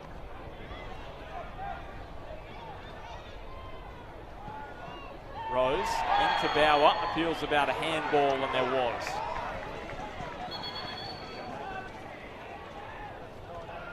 First substitution here for the Maitland Magpies coming from the field is Matthew Thompson. Replaced by number 25, Grant Brown. So Grant Brown, he's going to be the man to replace Matt Thompson. So it's come to an end for the Jets championship winner in 2008. 37-year-old Matt Thompson with a slow walk from Magic Park. How do you think he'd be feeling about this, CT? Because he just not got enough gas to go on. Well, when you interviewed him at half-time, CT, he looked like he was a bit worn out then, wouldn't he? He'd given it all he had, and he's played not a lot of football over the last 6 weeks or 7 weeks, so totally understand it. But he had a solid game for the 60 minutes. Josh Lowe in front of the Maitland fans. Now they want a corner kick, saying he took it from the field of play over the byline. On the dry hill, Bart. They're on the dry hill. They are on the dry hill. I'm trying to get a close-up to see if they have got beers in their hand. And not a lot of them. Yeah, there's a few. There's definitely beers over there on the dry hill. Don't top of me. Local grand final. It's a bit more lax. Will Bauer, if Maitland win, I know regardless of who wins there'll be a pitch invasion, but if Maitland win, well, it could go on and on, the celebrations on the pitch. Here's a free kick for Edgeworth though. And CT, we've got Michael Kane watching in from Channel 10. He's doing a report on the NRL. Good to see him watching the NPL grand final. Well, he's a wonderful Novocastrian and he loves his local football, and he's getting a good dose of it this afternoon, Smudge. He was a good player in his day, Michael Kane. Used to play with him at Adamstown, didn't we, CT? And used to lay carpet as well back in the old days. That's right. Yes. Good fella, Michael Kane. He's doing a wonderful job for Channel 10. So Gardner. Again, Maitland's defence, top notch. And now Tyson Jackson angling the ball inboard, and Bauer. Here is Will Bauer. Took it away from goal. Fabrizio! Somehow, Matt Trott, alongside Tom Davies, has prevented the ball crossing the line. Outstanding from the Maitland defence. Bodies on the line. They stopped the ball crossing the line when it looks certain to be 1-0 Edgeworth. Sometimes it just takes big moments like that to turn your game around, and Matt Trott, just like this week, just got an arm, a leg, a foot, anything, everywhere. Well, here's the corner kick from Edgeworth. Evans at the back post. Almost a carbon copy of what happened in round one. He scored in that exact spot to open the Eagles season. And look at the standing ovation that the Maitland faithful are giving Matt Trott. That is high quality, isn't it? That's for local soccer. The crowd just praising Matt Trott. What a wonderful... He's on fire, isn't he?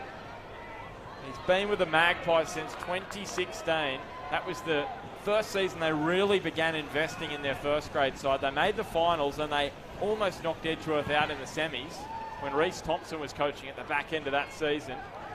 And then 2017, they didn't make the finals under Phil Dando. 2018 last year, knocked out by Magic in the semis, and then this year two of the grand final. And that's the thing, you've got to lose a few semi-finals as a club to learn how to win the big games. We've seen that in the AFL with GWS in the recent history. It's here's Fabrizio, and that's what Maitland have done as well. And again, Swan. Free kick goes the way of Edgeworth. He just manhandled Fabrizio. Is that worthy of a yellow card, boys? Yeah, I'm not sure about that one. I don't think he needs to bring the card out. The original challenge was quite a solid challenge, and they got in a bit of a wrestle. So I haven't seen the replay, but yeah, I don't think so. I think Gallagher's doing a fair Here job it is. Here's the replay. At first thought, looks like Swan's in front of him. So it's a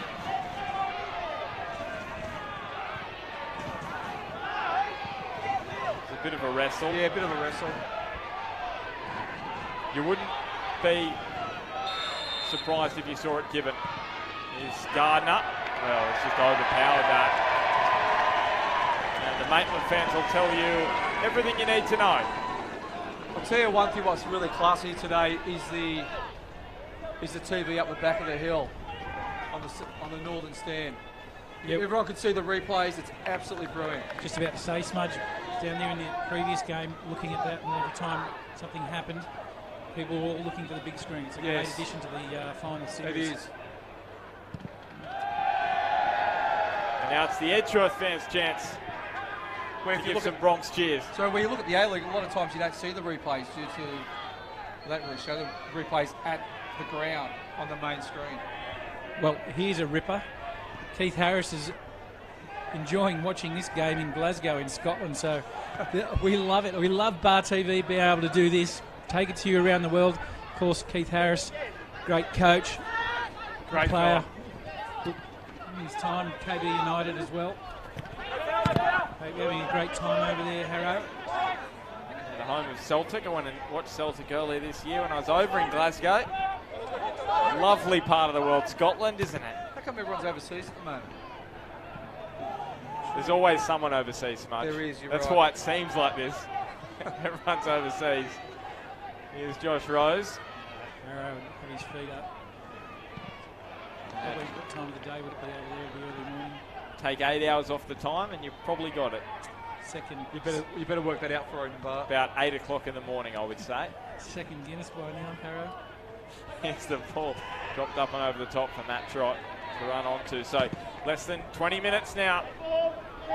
These are the minutes which Edgeworth in previous seasons have won the final 15 against sides. This year, Maitland have been outstanding.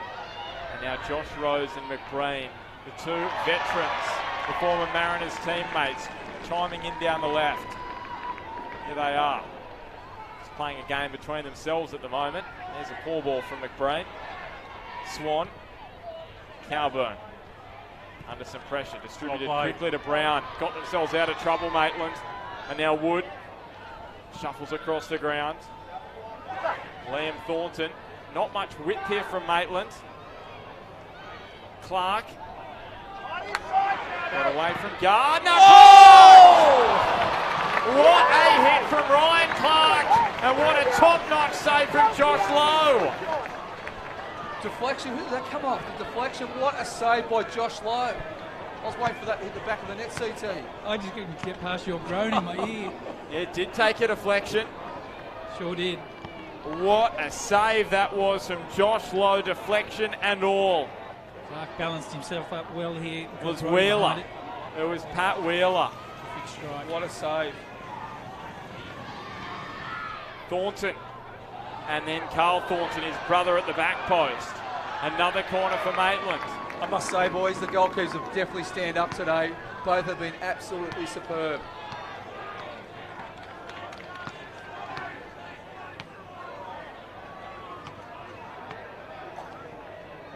So Nick COWBURN down towards the corner.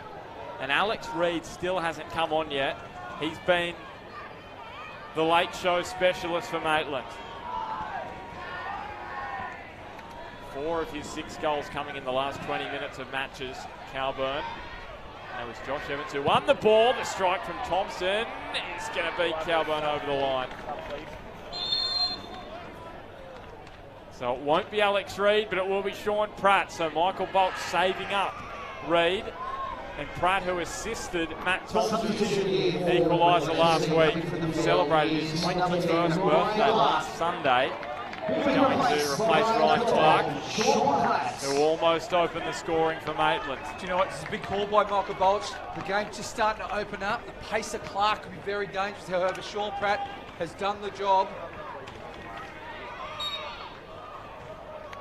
He's done the job when he's come on. He has done the job. He hasn't scored in 9 matches, but that assist last week was worth its weight in gold.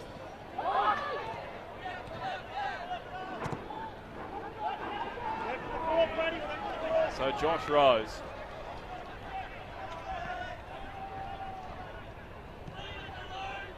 Chipping it forward. Kyle Thornton. And now McBrain! He loves the stage, doesn't he? Oh, that one there was right on for him. He loved it. And the difficult part for him, he'd be slightly into the sun, so it wouldn't have been easy to pick out technique, timing. Just went wide. Here it is, just sat there in the breeze. That would have been memorable.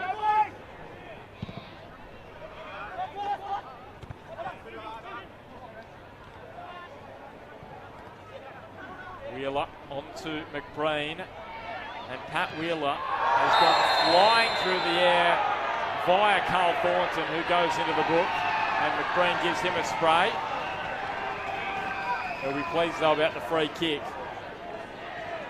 And Smudge, while we're getting this one sorted, another former great Novocastrian footballer, Tony Grosdan, is joining. So it's great to see all of these friends and people of ours in our footballing community come together. And what a top bloke Grozzo. Great bloke, Grozzo, yeah. We love Grozzo. Good play back in the day as well. So yeah, it's wonderful central defender.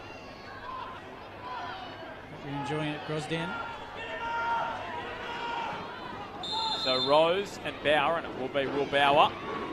Curling it, McBrain to the back post, and so was Josh Evans. They almost got in each other's way in the end. Looks a bit disappointed, McBrain. Remember that back post goal he scored back in 2016 against Broadmeadow Magic? He was sniffing another one out there inside the final 15 minutes. Michael BOLCH's Maitland against Damien Zane's Edgeworth. BOLCH in his 4th grand final. Can he win his first?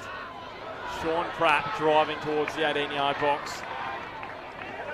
So, CT, you've got 14 minutes to go, and it's difficult as a coach. You know, this game could go in extra time, so obviously you want to get subs on there, but you also have to be careful. You don't use up all your subs because you get an injury or you get another yellow card. And you get an extra sub now. You get 4 substitutions, yeah, in extra time. Oh, okay. Right, well, I didn't know New that. FIFA rules. Oh, New right, I FIFA didn't know that. rules. That's what I was. Oh, okay. You learned that off the Xbox. So, you know what, I'll take that back. Don't worry about that question, CT. And the PlayStation. When did that come in, Bart? IFAB brought it in the last year, maybe? Okay. 2018 edition of FIFA. Don't you love FIFA and IFAB?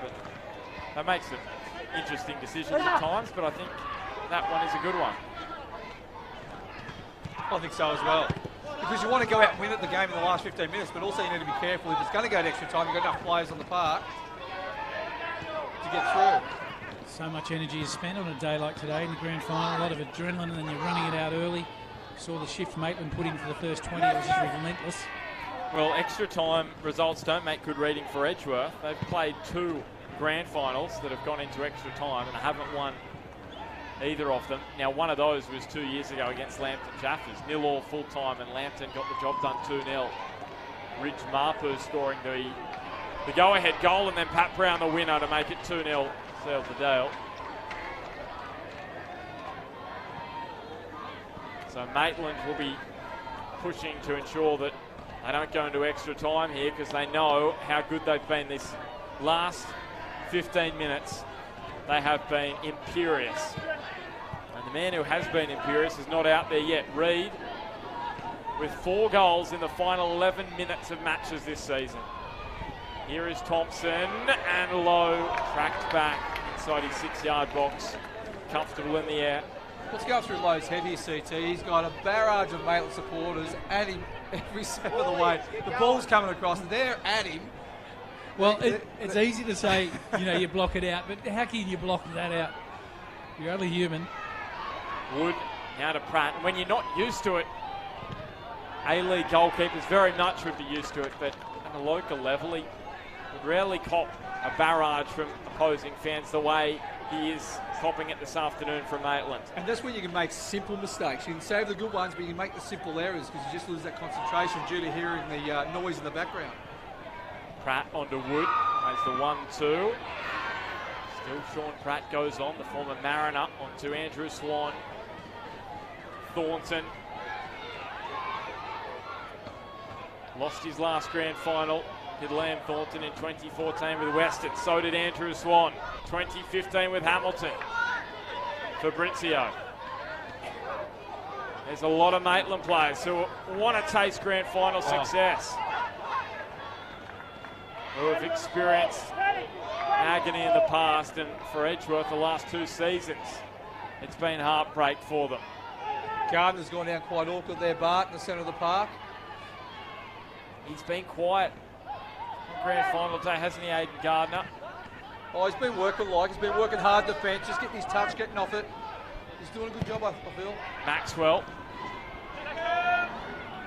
And now Swan. Another man who just goes about his business quietly, Pat Wheeler. Fabrizio sees the run of Josh Rose. Tom Davies was infield. Rose is able to dink it in. They're lining up at the back post. KEANU! And then Fabrizio pokes it over the line, and Edgeworth have a late lead. And Maitland are going to have to come from behind once again, as they've done so often this season.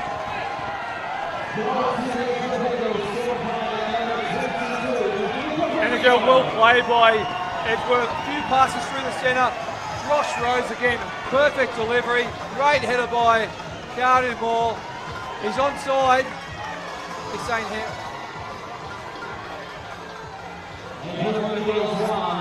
Was it a handball? That is the question. Yeah, that's what Cole Thornton's saying. Gee whiz, I think it is a handball here. We'll have a look. KEANU Moore got up. Oh, maybe the top of the shoulder. Yeah, I think it looked like the top of the shoulder for me. From that angle, you have to give benefit of the doubt. And a fortunate bounce. Good header down from Moore. He did everything exactly spot on. He wasn't going to score, just get it into the danger zone, and did exactly that. And they were just lining up at the back post. They've been threatening Edgeworth, haven't they? They weathered the storm the first 20 minutes, but they've been threatening since. 2 goals in the finals for Fabrizio. And now Sean Pratt trying to beat a whole host of bodies. So this sets us up for a real grandstand finish now. Maitland will be going after it. McBreen is knocked over. So Daniel McBreen, is he going to go out a winner? Here he is, Alex Reid. Michael BOLCH has gone straight to his bench and said, Joel Wood, you're coming off. And Alex Reid, the super sub, is going on.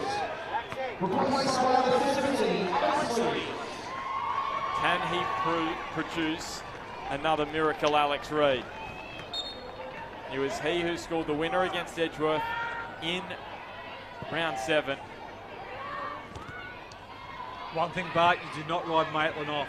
No, no way. Not after what we've seen this season from them. Did Maxwell cop a little bump from Reid? Bit of push and shove. Reid and Jackson now. Just got out there and a little frustrated already. Stephen Laurie's getting involved, the 4th official. However, Bart, there's 2 things. The experience of the Edgeworth backline in Rose and Evans, and the shape Edgeworth are playing with 3 at the back. They can drop their 2 wide players back in the lockout of the game here, make 5 across the back, have 2 just in front. So I think it's going to be difficult for Maitland, but can't write them off. You can't. At the moment you're locking them back and they're sitting on their heels. The moment you're inviting. So I'm not sure how long out that they would try something like that, but I like them keep attacking. Thornton off the knee, and now Thomas.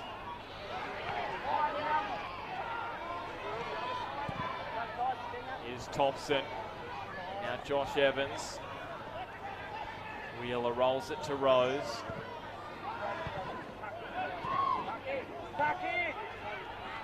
And now Sean Pratt onto Alex Reid. Still Alex Reid. That's a tight angle into the side netting. There will be a goal kick. No deflection off an eagle. But he's making things happen. You can see the intention of Reid. He's just got a mind for goal, and he's out there for a reason, and that's to get one. Angle was tight. Worked himself at a low angle, but still was happy enough to pull it through and have a crack. Can I just say, boys, I just realised that you've got Ryan Gallagher in the centre, James Cleal and Eleanor Hayes on the far side, all physiotherapists. What are you trying to say, Smudge? I just... Yeah, we could go anywhere with that, couldn't we? Keanu Moore replaced by Archie Finn, who burst onto the scene this season with a hat-trick against Hamilton in round 16. So Swan under some pressure from Gardner, got himself out of it. Reid back towards COWBURN. Wilbauer after it. Speeding away. Fabrizio let it run on. McBreen did too. Archie Finn. Can he score on the biggest day of the season? He was bumped down by Thomas. And now Jackson Finn. Maybe came a little faster than what he anticipated. He had that time again. He might just glance that one rather than put any power on it. He's already had some. Short Pratt against the sideline. And now Grant Brown. Sean Pratt. Here is Wilbauer. Get closer!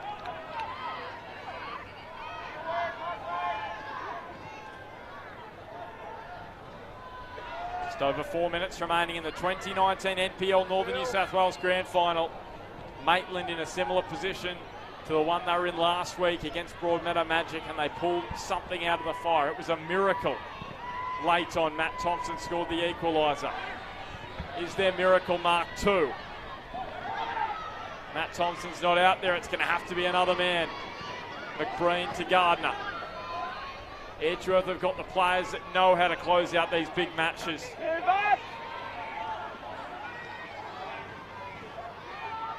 Wheeler curling it down the line.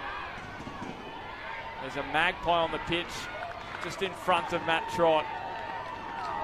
Just trying to get an extra player out there, aren't they, CT? Extra magpie out there. It is magpie season after all. Maybe just not their afternoon though.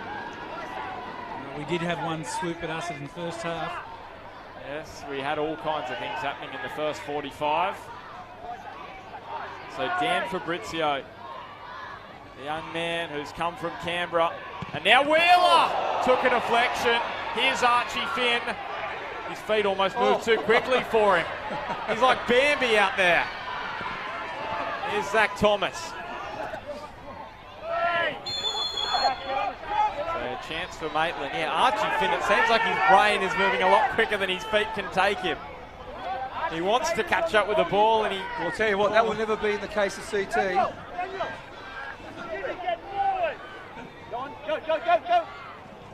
So Thomas just pumps it long.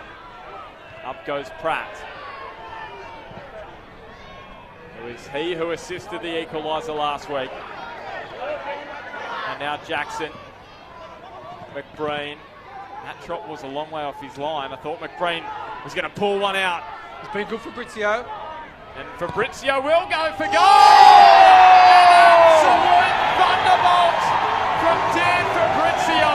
A grand final double, and Edgeworth are marching towards the championship for the first time since 2016. And what a strike to do it!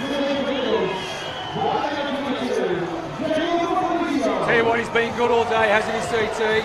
He's been very lively, he's created a lot of chances, and what a strike, what, for 30 yards. Initially, when he's picked that ball up, he's had some options. He could have played it off, got an extra movement forward. First thought was he's just too far out to beat Trott from there, and then timing, technique, absolutely drilled it.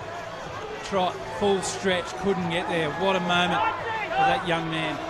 And I tell you what, when I spoke to DAMIAN ZANE at the start of this season, talking about this young man who'd hurt his ACL, he said he was an absolute gem, and we have seen it on show as he's just been getting into full swing the last couple of weeks.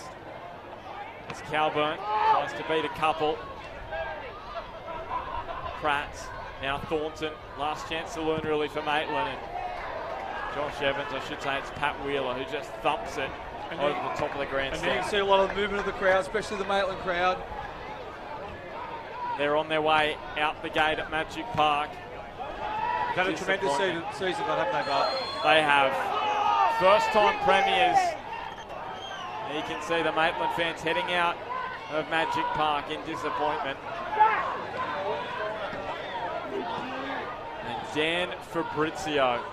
Well, you just think next season he could go to another level. COWBURN, the ball in. That goes low, off the bar. It will be a corner for Maitland.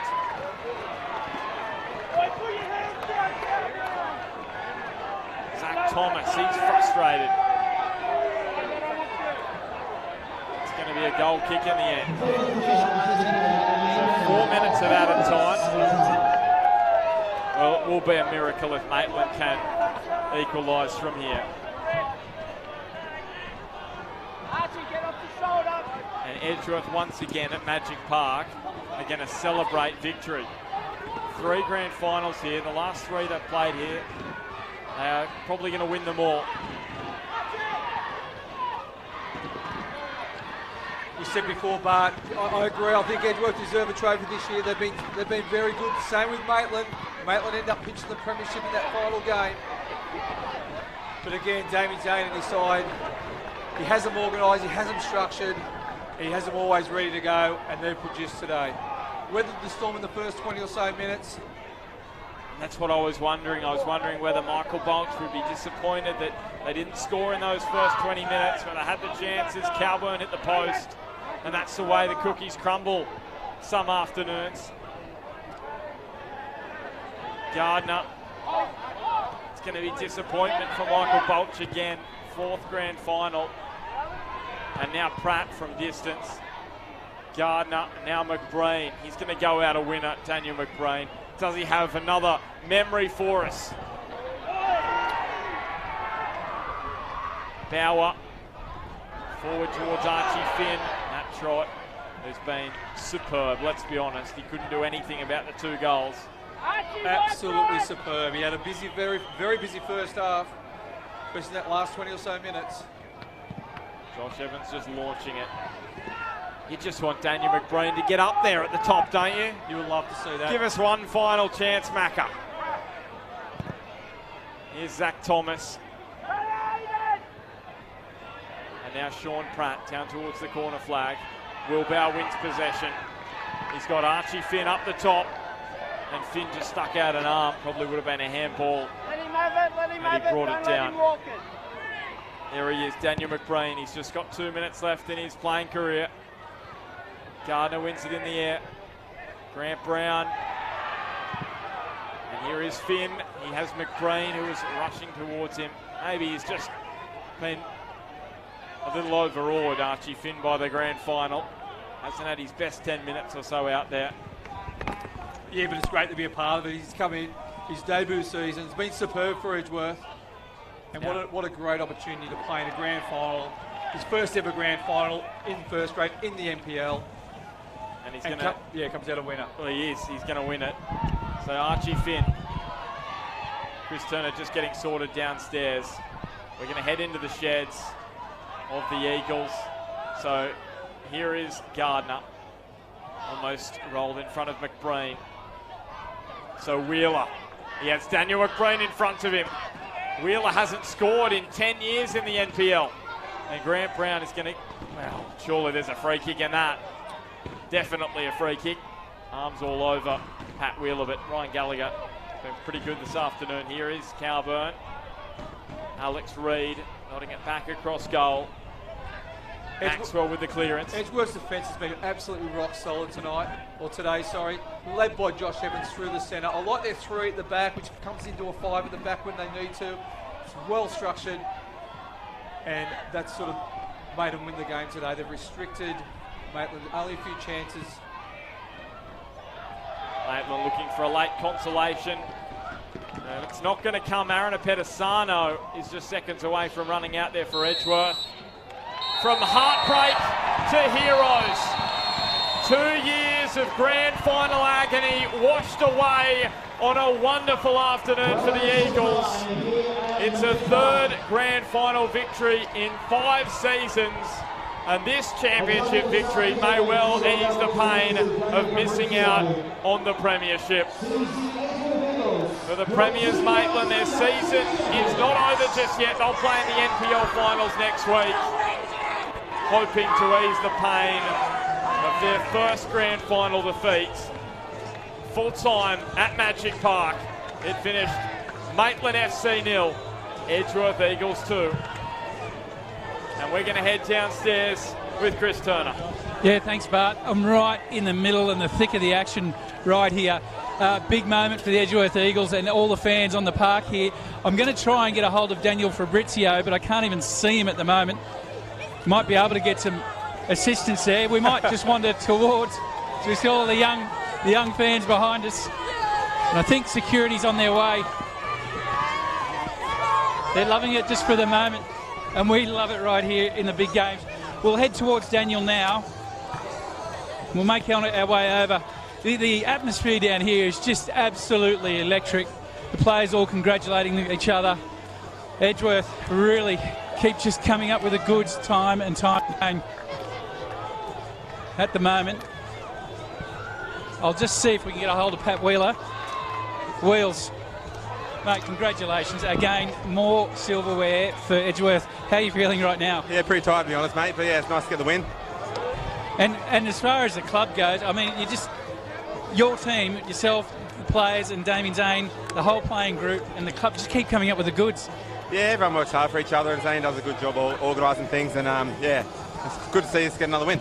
Mate, we're going to try and get a hold of Fabrizio if we can in a moment, so if you catch his eye, that'd be great. Oh, here we go, right on hand and on cue, boys.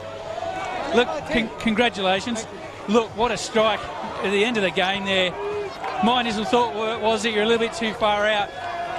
You didn't have the same thought. Trott was there. What were you thinking? No, I don't know. I got the ball. I turned. I had heaps of space in front of me, and I just hit it. You know, it was one of those hits where you know it's going in. Didn't know what to do. Team came up. Game over.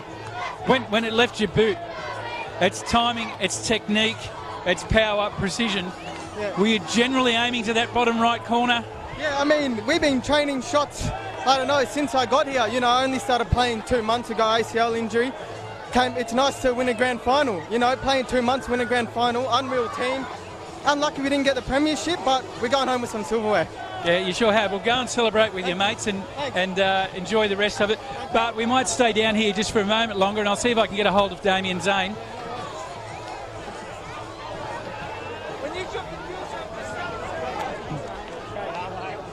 I will do our best here to get a hold of ZANE. It's all action, mate. We won't keep you long because it's time to celebrate. Look, it seemed like years ago now we're over the other side talking, having the same conversations, asking you how you feel. Now this one's like, it's got to be special. Yeah, just to make it 5 times, but yeah, after the last couple, not getting a positive result is great to win one, I'll tell you. Look, there was certainly some challenges early in the game. That first 20 minutes, Maitland kept coming at you and kept coming at you. The speed and the intensity of their attacking force.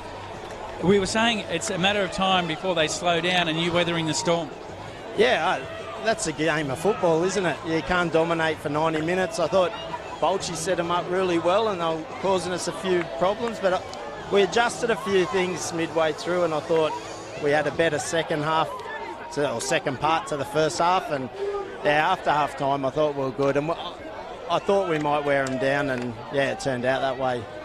Well, you just keep coming up with it and you keep almost reinventing ways to win and bringing all these players in, and you should be so proud. You're right in the middle of the thick of it. Go and enjoy it, and again, congratulations. Thanks. Just a big one.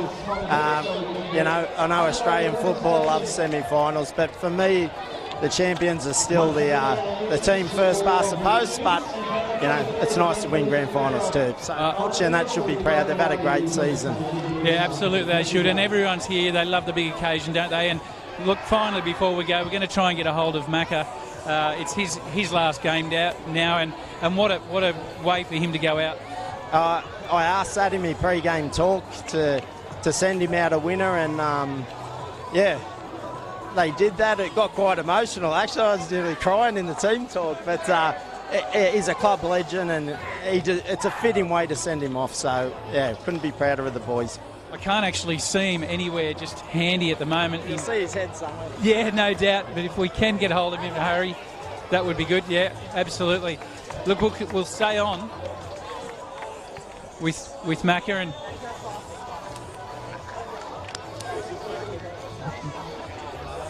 Macca. Congratulations, not on just today with your grand final win, but on the career. This is the end of an era for Mick Breen. You've had a long career. It started here, it finished here. How are you feeling right now? Pretty emotional, to be honest. I didn't think I'd be too emotional, but just when the full-time whistle went, I guess it hit me then that this is it. And, you know, I can't thank these guys enough. From all the way back when I was in the 80s when I played as a youngster here, and then in the 90s when I played first grade, and now again, everyone's just been amazing. It's just been a great team of people to work with, from everyone from the backroom staff right down through to the coaches and the kids in the youth group, you know, the youth groups. They're all just, it's a great group of people to be around. Yeah, for sure, mate. And you're finishing it off now with your kids here at hand. That's where it gets a bit emotional, isn't it? Because maybe they haven't seen some of the games, the big games that you've played in, and you know. I've showed them the video. Oh, I'm sure you've shown. There's no doubt about that. ZANE was saying, you know, in the pre-game or in the talk that he was getting a bit emotional about what he was saying, and how was that making you feel on your last game? Oh, it was good. You know, the fact that the boys all came together to try and send me out a winner, and this group is a bunch of winners. You know, 5 grand finals in a row, 4 premierships. It just speaks for itself, and it's all credit to, you know, Millsy and DAMIAN, ZANE, and all the people around them that really help, all the people that don't get all the credit that help us to be able to get where we are. Yeah, absolutely, and you're already a winner because you got these two. And look, what do you guys think about Dad today? Really good. Yeah. And with Dad playing and he's finished soccer, do you think you might need to take him for walks after preschool and school? Yeah. Yeah. Good answer. All right, thanks again, Macca, and thanks for a career that you've made a lot of people happy watching you play. Thanks, mate. Thank you very much. Go and play, boys. Well, boys, a lot of action down here. We'll go back up to you, Bart, and very excited Edgeworth Eagles down on the park. Thank you so much, CT, and thanks to Macca as well for all the memories over the years. Champion bloke, champion player. So much to say about his career, but also so much to say about the words that DAMIAN, ZANE had to say post-match. So gracious in victory. Full credit to him. And this is the thing, just reading through the week, I feel like he has changed how we look at the Premiership and the Championship in Northern New South Wales. Because so often in the past it was all about the grand final, it's all about the champions. The way he talks about it, the importance he places on the Premiership, even winning the Championship, it seems to me like he is so disappointed that they didn't win the Premiership. And credit to Maitland for doing that. And I think that's such an important thing to bring to Australian football, because the Premiers should be congratulated more than they have in the past. I feel like we don't give them enough kudos, and in the last 5 years I feel that's just swung around a bit. Yeah, I tend to agree too, Bart. But you know what, as a player and as a coach, there's no better feeling the pressure at the big dance to win the grand final. I was talking to DAMIAN ZANE earlier today, and he couldn't wait to get here. He said to me, obviously the #1 goal is the Premiership, but he's never wanted to win this game so much than ever. And one thing what I noticed what Daniel McBreen said this group are a bunch of winners, and they are a bunch of winners. They're not to make up numbers, they're here to win each week, in and out each week. Doesn't matter what game it is, they're here to win. And full credit to DAMIAN ZANE, Warren Mills, all the background staff, all the players. absolute wonderful effort. But also, if you go and look at Maitland, a massive congratulations from Mick Bolt for Maitland winning their first ever premiership. So they didn't, unfortunately, the game didn't go their way today, but they made a good account of themselves, and yeah, full credit to Zane. Yeah, 100%. And I think it just shows the grand final. It is the big day, and everyone wants to win it. But as we know, the premiership is so crucial, and what a performance from Maitland this year to win their first ever premiership. Just on Maitland and Michael BOLCH, he looks absolutely devastated. 4th grand final, 4th defeat as coach. This is so hard because football is a game which is so finely defined by the small margins. Nick COWBURN hits the crossbar in the first half. That goes in, could be a different story today. He's thinking to himself, how have I lost 4 grand finals? Yeah.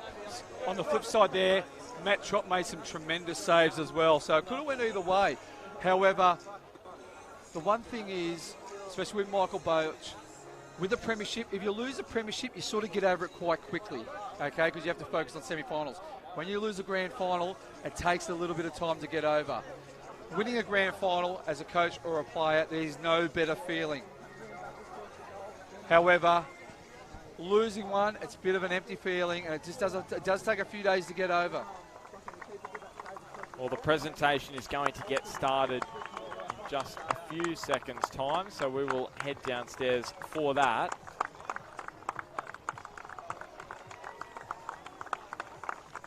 The Edgeworth Eagles players just going over to thank their fans here at Magic Park, a ground where they have had so much success at. 2013, their last defeat in the NPL.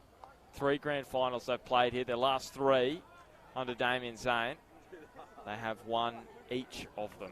It's good to see the great Graham Jennings. The Jennings medal will be awarded on the 18th of October for the player You'll be there? of the... I'll be there, yeah. Much. I'm trying to convince my wife to turn up as well, but so hopefully she'll be there as well. But yeah, it's great to see Graham Jennings here today. Yes, and CT will be there, and I'll be there as well. Should be a big night at West in town, so looking forward to that. Yeah, in about a month's time, celebrating all the award winners in the NPL, Northern New South Wales, New FM Northern League 1, the Herald Women's Premier League. It will all be happening on that night. So presentation. And we already know a few winners, don't we? Goalkeeper of the year, Nate Archibald from Charlestown. Nate Golden Archibald. boot, Braden Crowley from the Jaffers. But who will get player of the year, Bart? And the goal of the year as well. Fabrizio surely got to be up there with that final goal of the season. Now, just remember, next week, Chris Turner and I will be at Cook Square Park, Maitland up against Devonport Strikers. Time to head downstairs for the presentation. That's 1 p.m. that match next Saturday.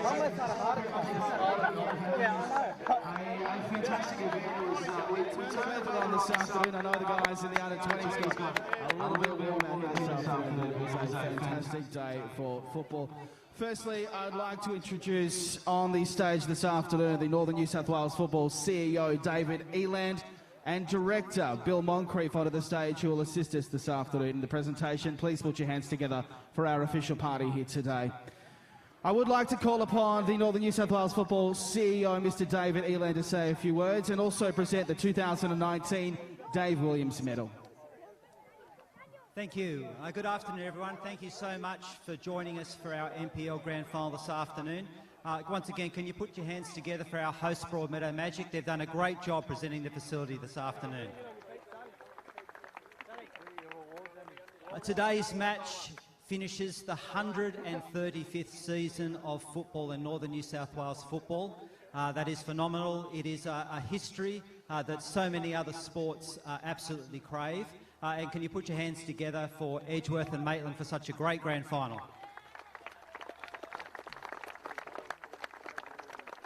It's been a huge season, and there's a few people that we need to thank you. Firstly, to NBN News, who are the media partner for our NPL, and also New FM and the Newcastle Herald.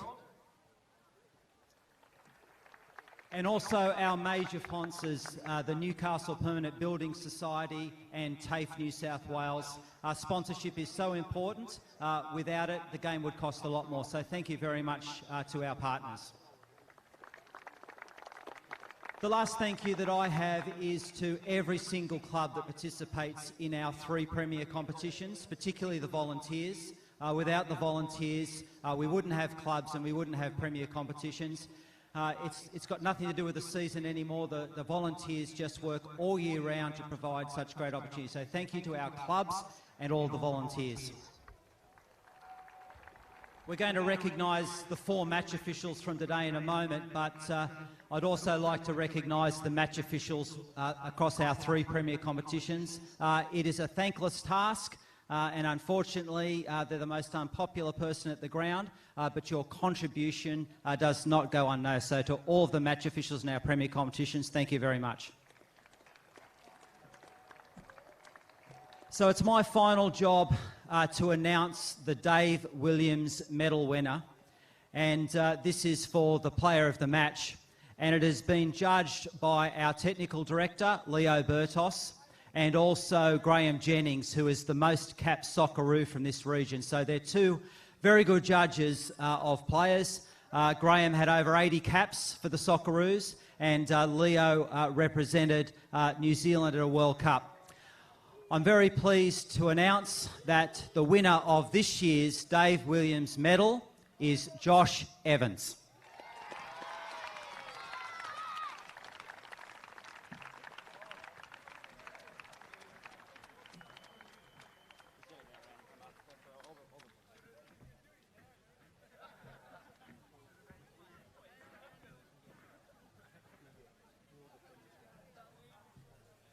Ladies and gentlemen, your Dave Williams medalist, Mr. Josh Evans. Well done, Josh. We will hear from you. Mate, obviously, before you go too far, come on, we need you for a few words. Redemption is really the only word that I can think of. Yeah, just keep turning up year after year, and after the last 2 losses, I mean, it meant a lot to us just to get through this game. So appreciate the medal, and I believe it wasn't just me. I mean, we had some great performances from Edgeworth tonight, so. Mate, congratulations once again, ladies and gentlemen. Please put your hands together for Josh Evans. We do move along to our match officials here this afternoon. They had a fantastic match, I think, on behalf of everyone here at Magic Park. Congratulations to our referee this afternoon, Ryan Gallagher.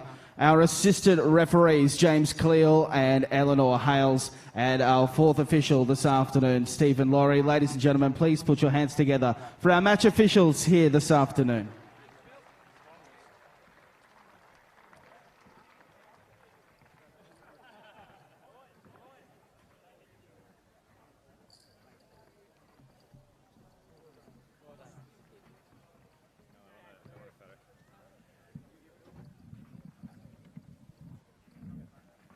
Once again, ladies and gentlemen, our match officials here this afternoon.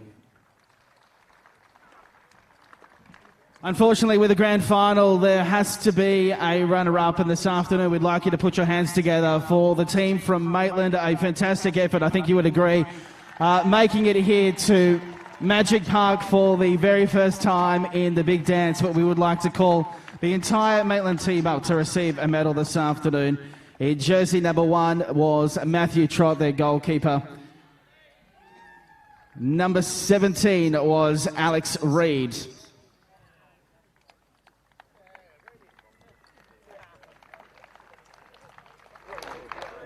Number 3 was Liam Thornton. In 25, Grant Brown.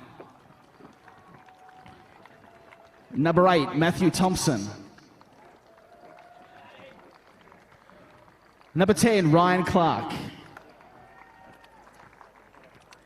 Number 9, Andrew Swan.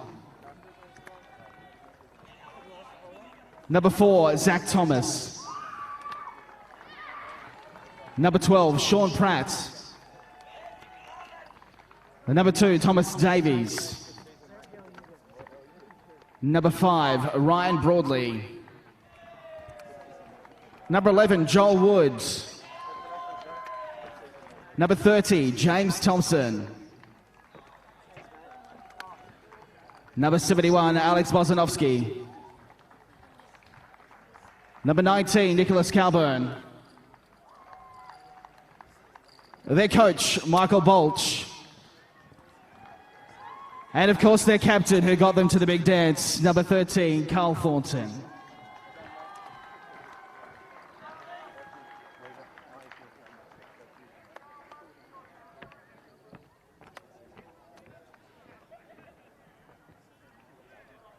Carl, I'll get you to say a couple of words. Firstly, congratulations on getting your team here to the grand final. I know there's probably quite a few people behind the scenes that you want to thank. Yeah, firstly, I'd just like to thank all the supporters, particularly the Maitland supporters that come out today and created such a good atmosphere for the boys to play in. Secondly, I'd like to thank coaching staff, all the players, tremendous season. I don't think enough credit's been given to the boys for winning the premiership. Edgy being the benchmark for the 5 years and to knock them off the post this year, I think tremendous effort by the club. Thirdly, to Edgy, just too good today. Yeah, been the benchmark for the last 5 years. Congrats on the win. Cheers. Ladies and gentlemen, once again, put your heads together for our runners-up here this afternoon. Maitland FC. Fantastic to see the black and white here in Broadmeadow and at the grand final, that's for sure. From a Maitland boy, congratulations, guys, well done. There is one last thing we need to do here this afternoon, ladies and gentlemen, and that is crown your 2019 champions. Please make some noise for the Edgeworth Eagles. Starting with their goalkeeper who kept a clean sheet in the grand final. That's what you want to do there, number 1, Josh Lowe.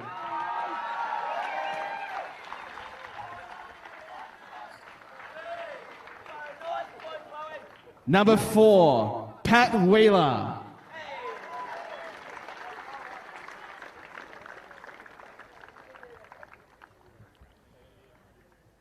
Number 3, Josh Rose.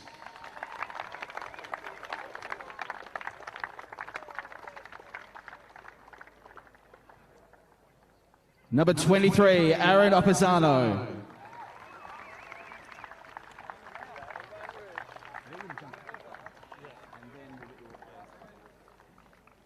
Number 10, KEANU Moore.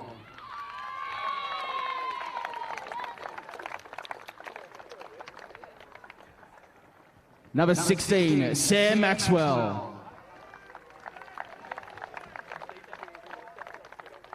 Number 14, Adam Corley.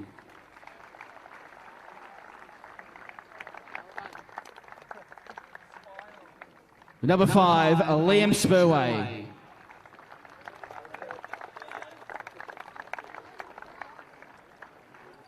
Number 19, Tyson Jackson.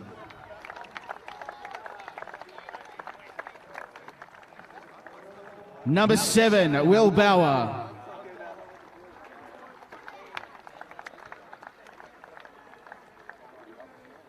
Number 9, Oliver Smith. He spent some time on the coaching bench earlier today. Number 2, Daniel McBreen.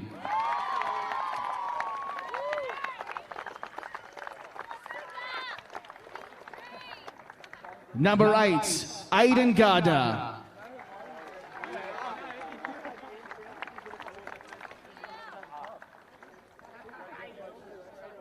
There's going to be some noise for this guy. Number 22, Daniel Fabrizio.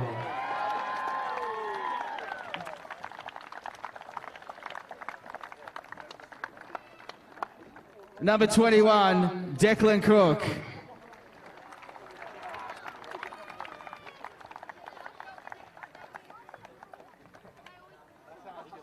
Number 20, Archie Finn.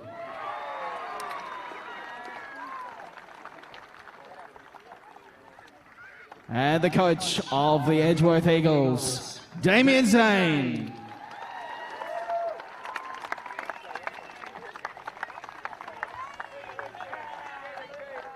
And last, but very not least, the captain, number 15, Josh Evans.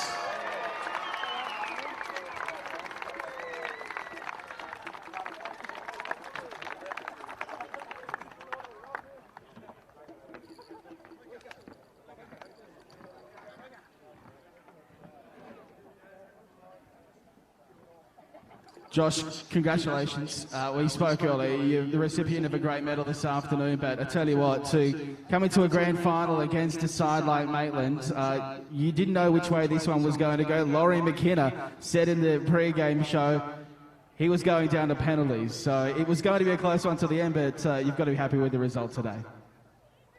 Yeah, 100%. First of all, Maitland, I mean, the year you guys have had, the premiership, congratulations on that. We really wanted to win it this year, but you guys were just consistent and did really well, so congratulations on that. And obviously, commiserations on the grand final. It can go anywhere, and we figured that out in the last couple of years. To all the supporters, thank you very much for creating a great atmosphere today. It was absolutely brilliant playing in front of you, so well done. And to Edgeworth, the club, everyone involved, really appreciate everything you do behind the scenes. And to our team, congratulations. I mean, we've been out with, you know, guys all year, but we stuck to it, had a lot of depth in our team. So congratulations to especially the young guys, but especially the old guys. And best wishes to Daniel McBreen, who is retiring. So.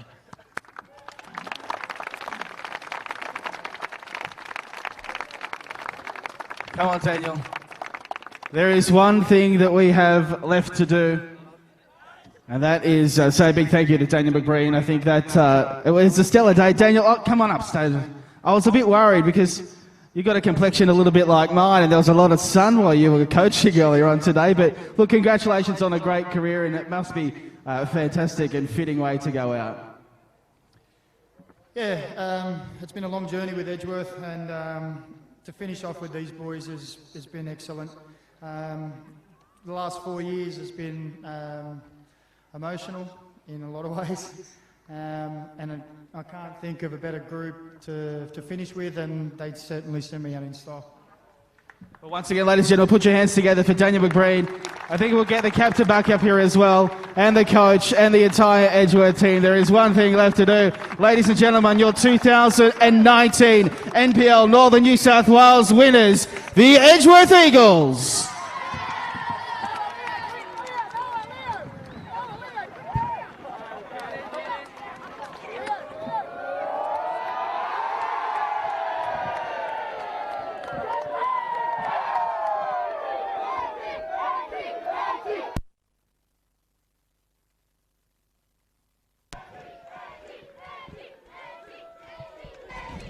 Well, while we let our grand finalists celebrate this afternoon, ladies and gentlemen, thank you very much for joining us here at Magic Park. It has been a fantastic afternoon of football. Have a very safe trip home, and we look forward to seeing you again in the 2020 season. Thank you and have a great afternoon. We'll go this way. Once again, let's hear it for the Edgeworth Eagles. Come a bit more.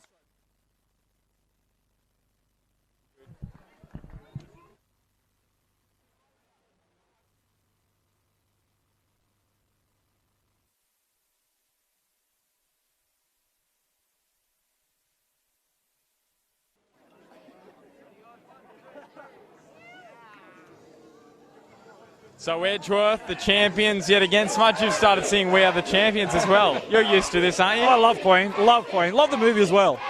Tell me what these guys are feeling right now. You've been a player, you've been a coach with that kind of emotion.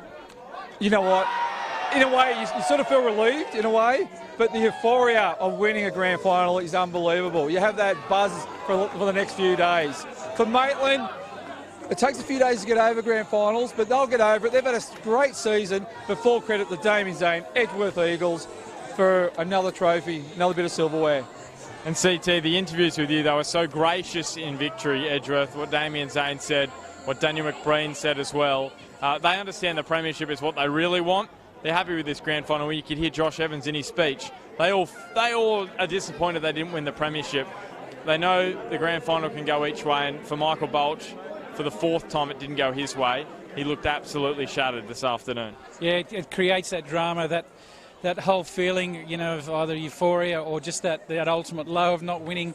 I really do feel for BOLCH at the moment, because he's just got to be thinking, what, you know, when's the next chance, because they're not easy to come by. But Edgeworth, look, they're the champions and did a great job today. They wore down a side in Maitland that came at them very hard, especially in that first 20-25 minutes, weathered that storm, and then actually played, and then in the end they just got over the top. Well, another big season it's been, boys. Next Saturday, 1 p.m. at Cook Square Park, CT and I will be there as Maitland take on Devonport Strikers, the champions from Tasmania against the champions from Northern New South Wales. Before we wrap up, just your thoughts on that one. An important match for Northern New South Wales to really win, because it's a home match. We haven't had a lot of home matches in this competition. Yeah, look, Devonport, I don't know a whole lot about them, but so they're going to come up reasonably unknown. We'll do some research during the week and get in behind what they do. But what Maitland need to do now is pick themselves back up. They'll just get over this. Smudge knows better than anyone. It takes a few days, especially grand final, but they've got to pick themselves back up. The quicker that they can do that, get themselves back in order, mentally get prepared again, get themselves right, because they're representing Northern football here, and we're kicking them home. Is it going to be tough after the loss today, Smudge? Yeah, I think so, but it's a great opportunity because their draw is quite favourable. So I think it's a great opportunity for Maitland to actually go a fair distance in this competition. But yeah, I agree with CT. You know what, Michael BOLCH, give them a few days off, come back in on Wednesday, get their mindset and get going. And you hear the Edgeworth famous song in the background. It gives you chills, actually. Edgeworth Eagles it forever, and they've sung it a lot over the last 5 years, I can tell you that. Boys, it's been a pleasure to have you alongside me this season on Bar TV Sports. Thanks again. What has it been? This is the fourth year. Fourth year, CT. I thought it was 5, but... 5 for you, I think. Maybe 4 and a bit. Yeah, 4 and a bit. But yeah, either way, we've had a good time. Another great season, and thoroughly enjoyed it. And Smudge, you were here for some of it, here and there. You're back next year, aren't you, Smudge? Yeah, I was going to say, does this year count for me? This is like a taper for you. This is a taper year. Taper year. Okay. I'll be back next year for sure. Love it. I love it. Or maybe it's called a gap year. That's what my kids call it. This, you know, gap year. Yeah. Love it. Love a good gap year. And I think it's about time, when we're talking about gap years, to wrap it all up. So thanks for your company as well on Bar TV Sports in 2019 for the NPL. It's been an absolute pleasure. And can't wait to bring you the Devonport-Maitland clash next week. But this is it for the NPL Northern New South Wales for 2019. Till next year, it's goodbye from us.